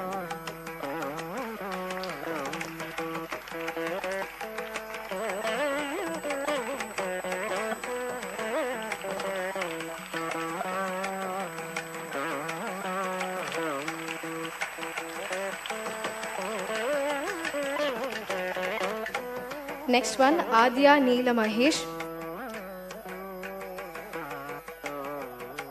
She will be awarded by Shri J. Sai Deepak.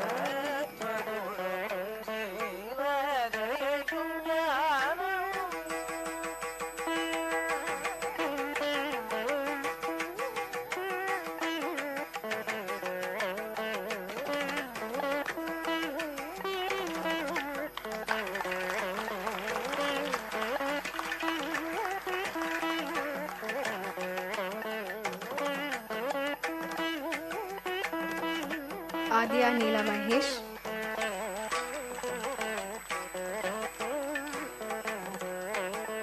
Awarded by Shri J. Sai Deepak.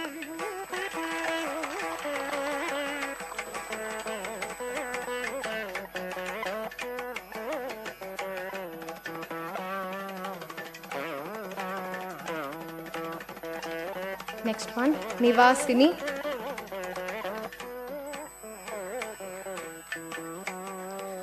She will be awarded by Shri Annamalai avargal.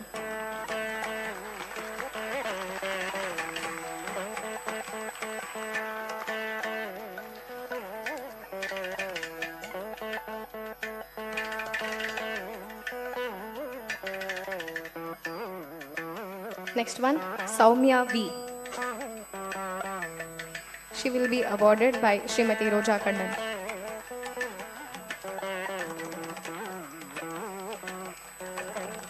We will now announce the third prize winners. Elakya Kannan. The award will be given by Srimati Roja Kannan.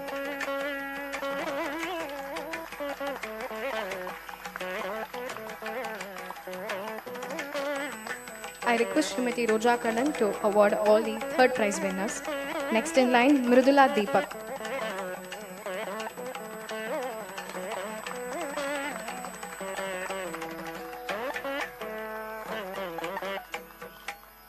Next, Pratyush Dhanvantri.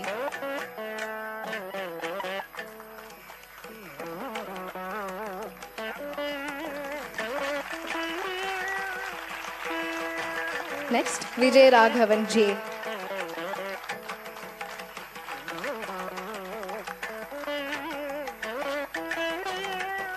He is the parent of the award winners.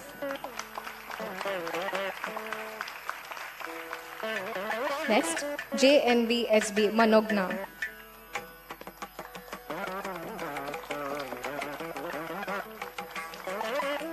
He is also the father of one of the prize winners. GNVSB Manikantha.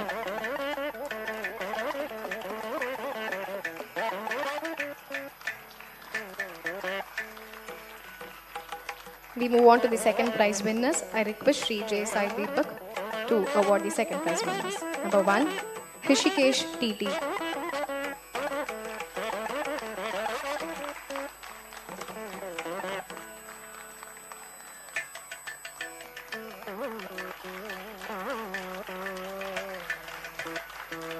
L. Shweta.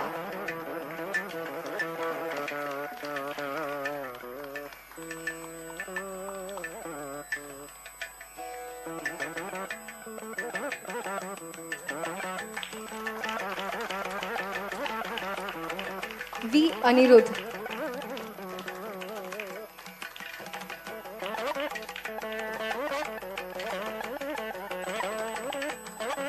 His sister will be receiving the award.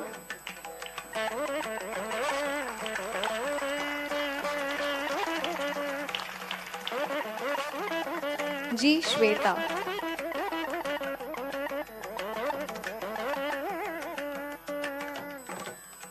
This is G. Shweta.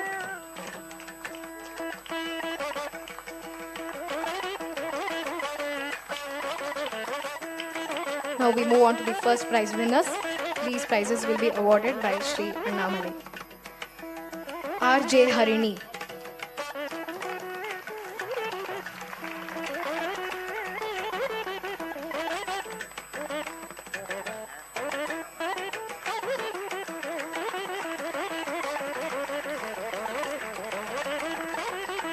D. Bhavantika.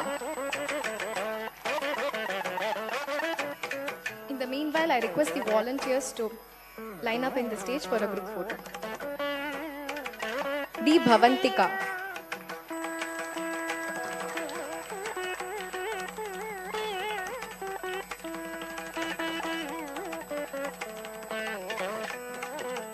S. H. Rohit.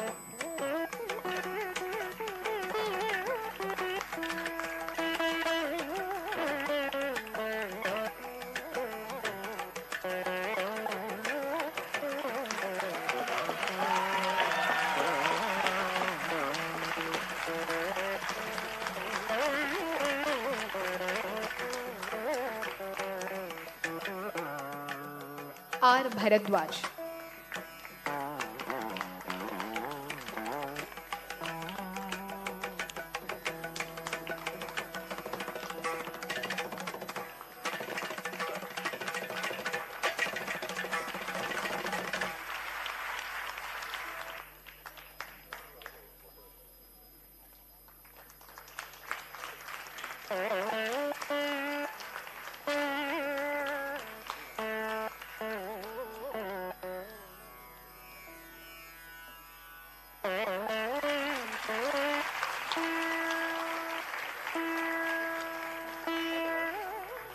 I request all the volunteers to line up on the stage for a group photo.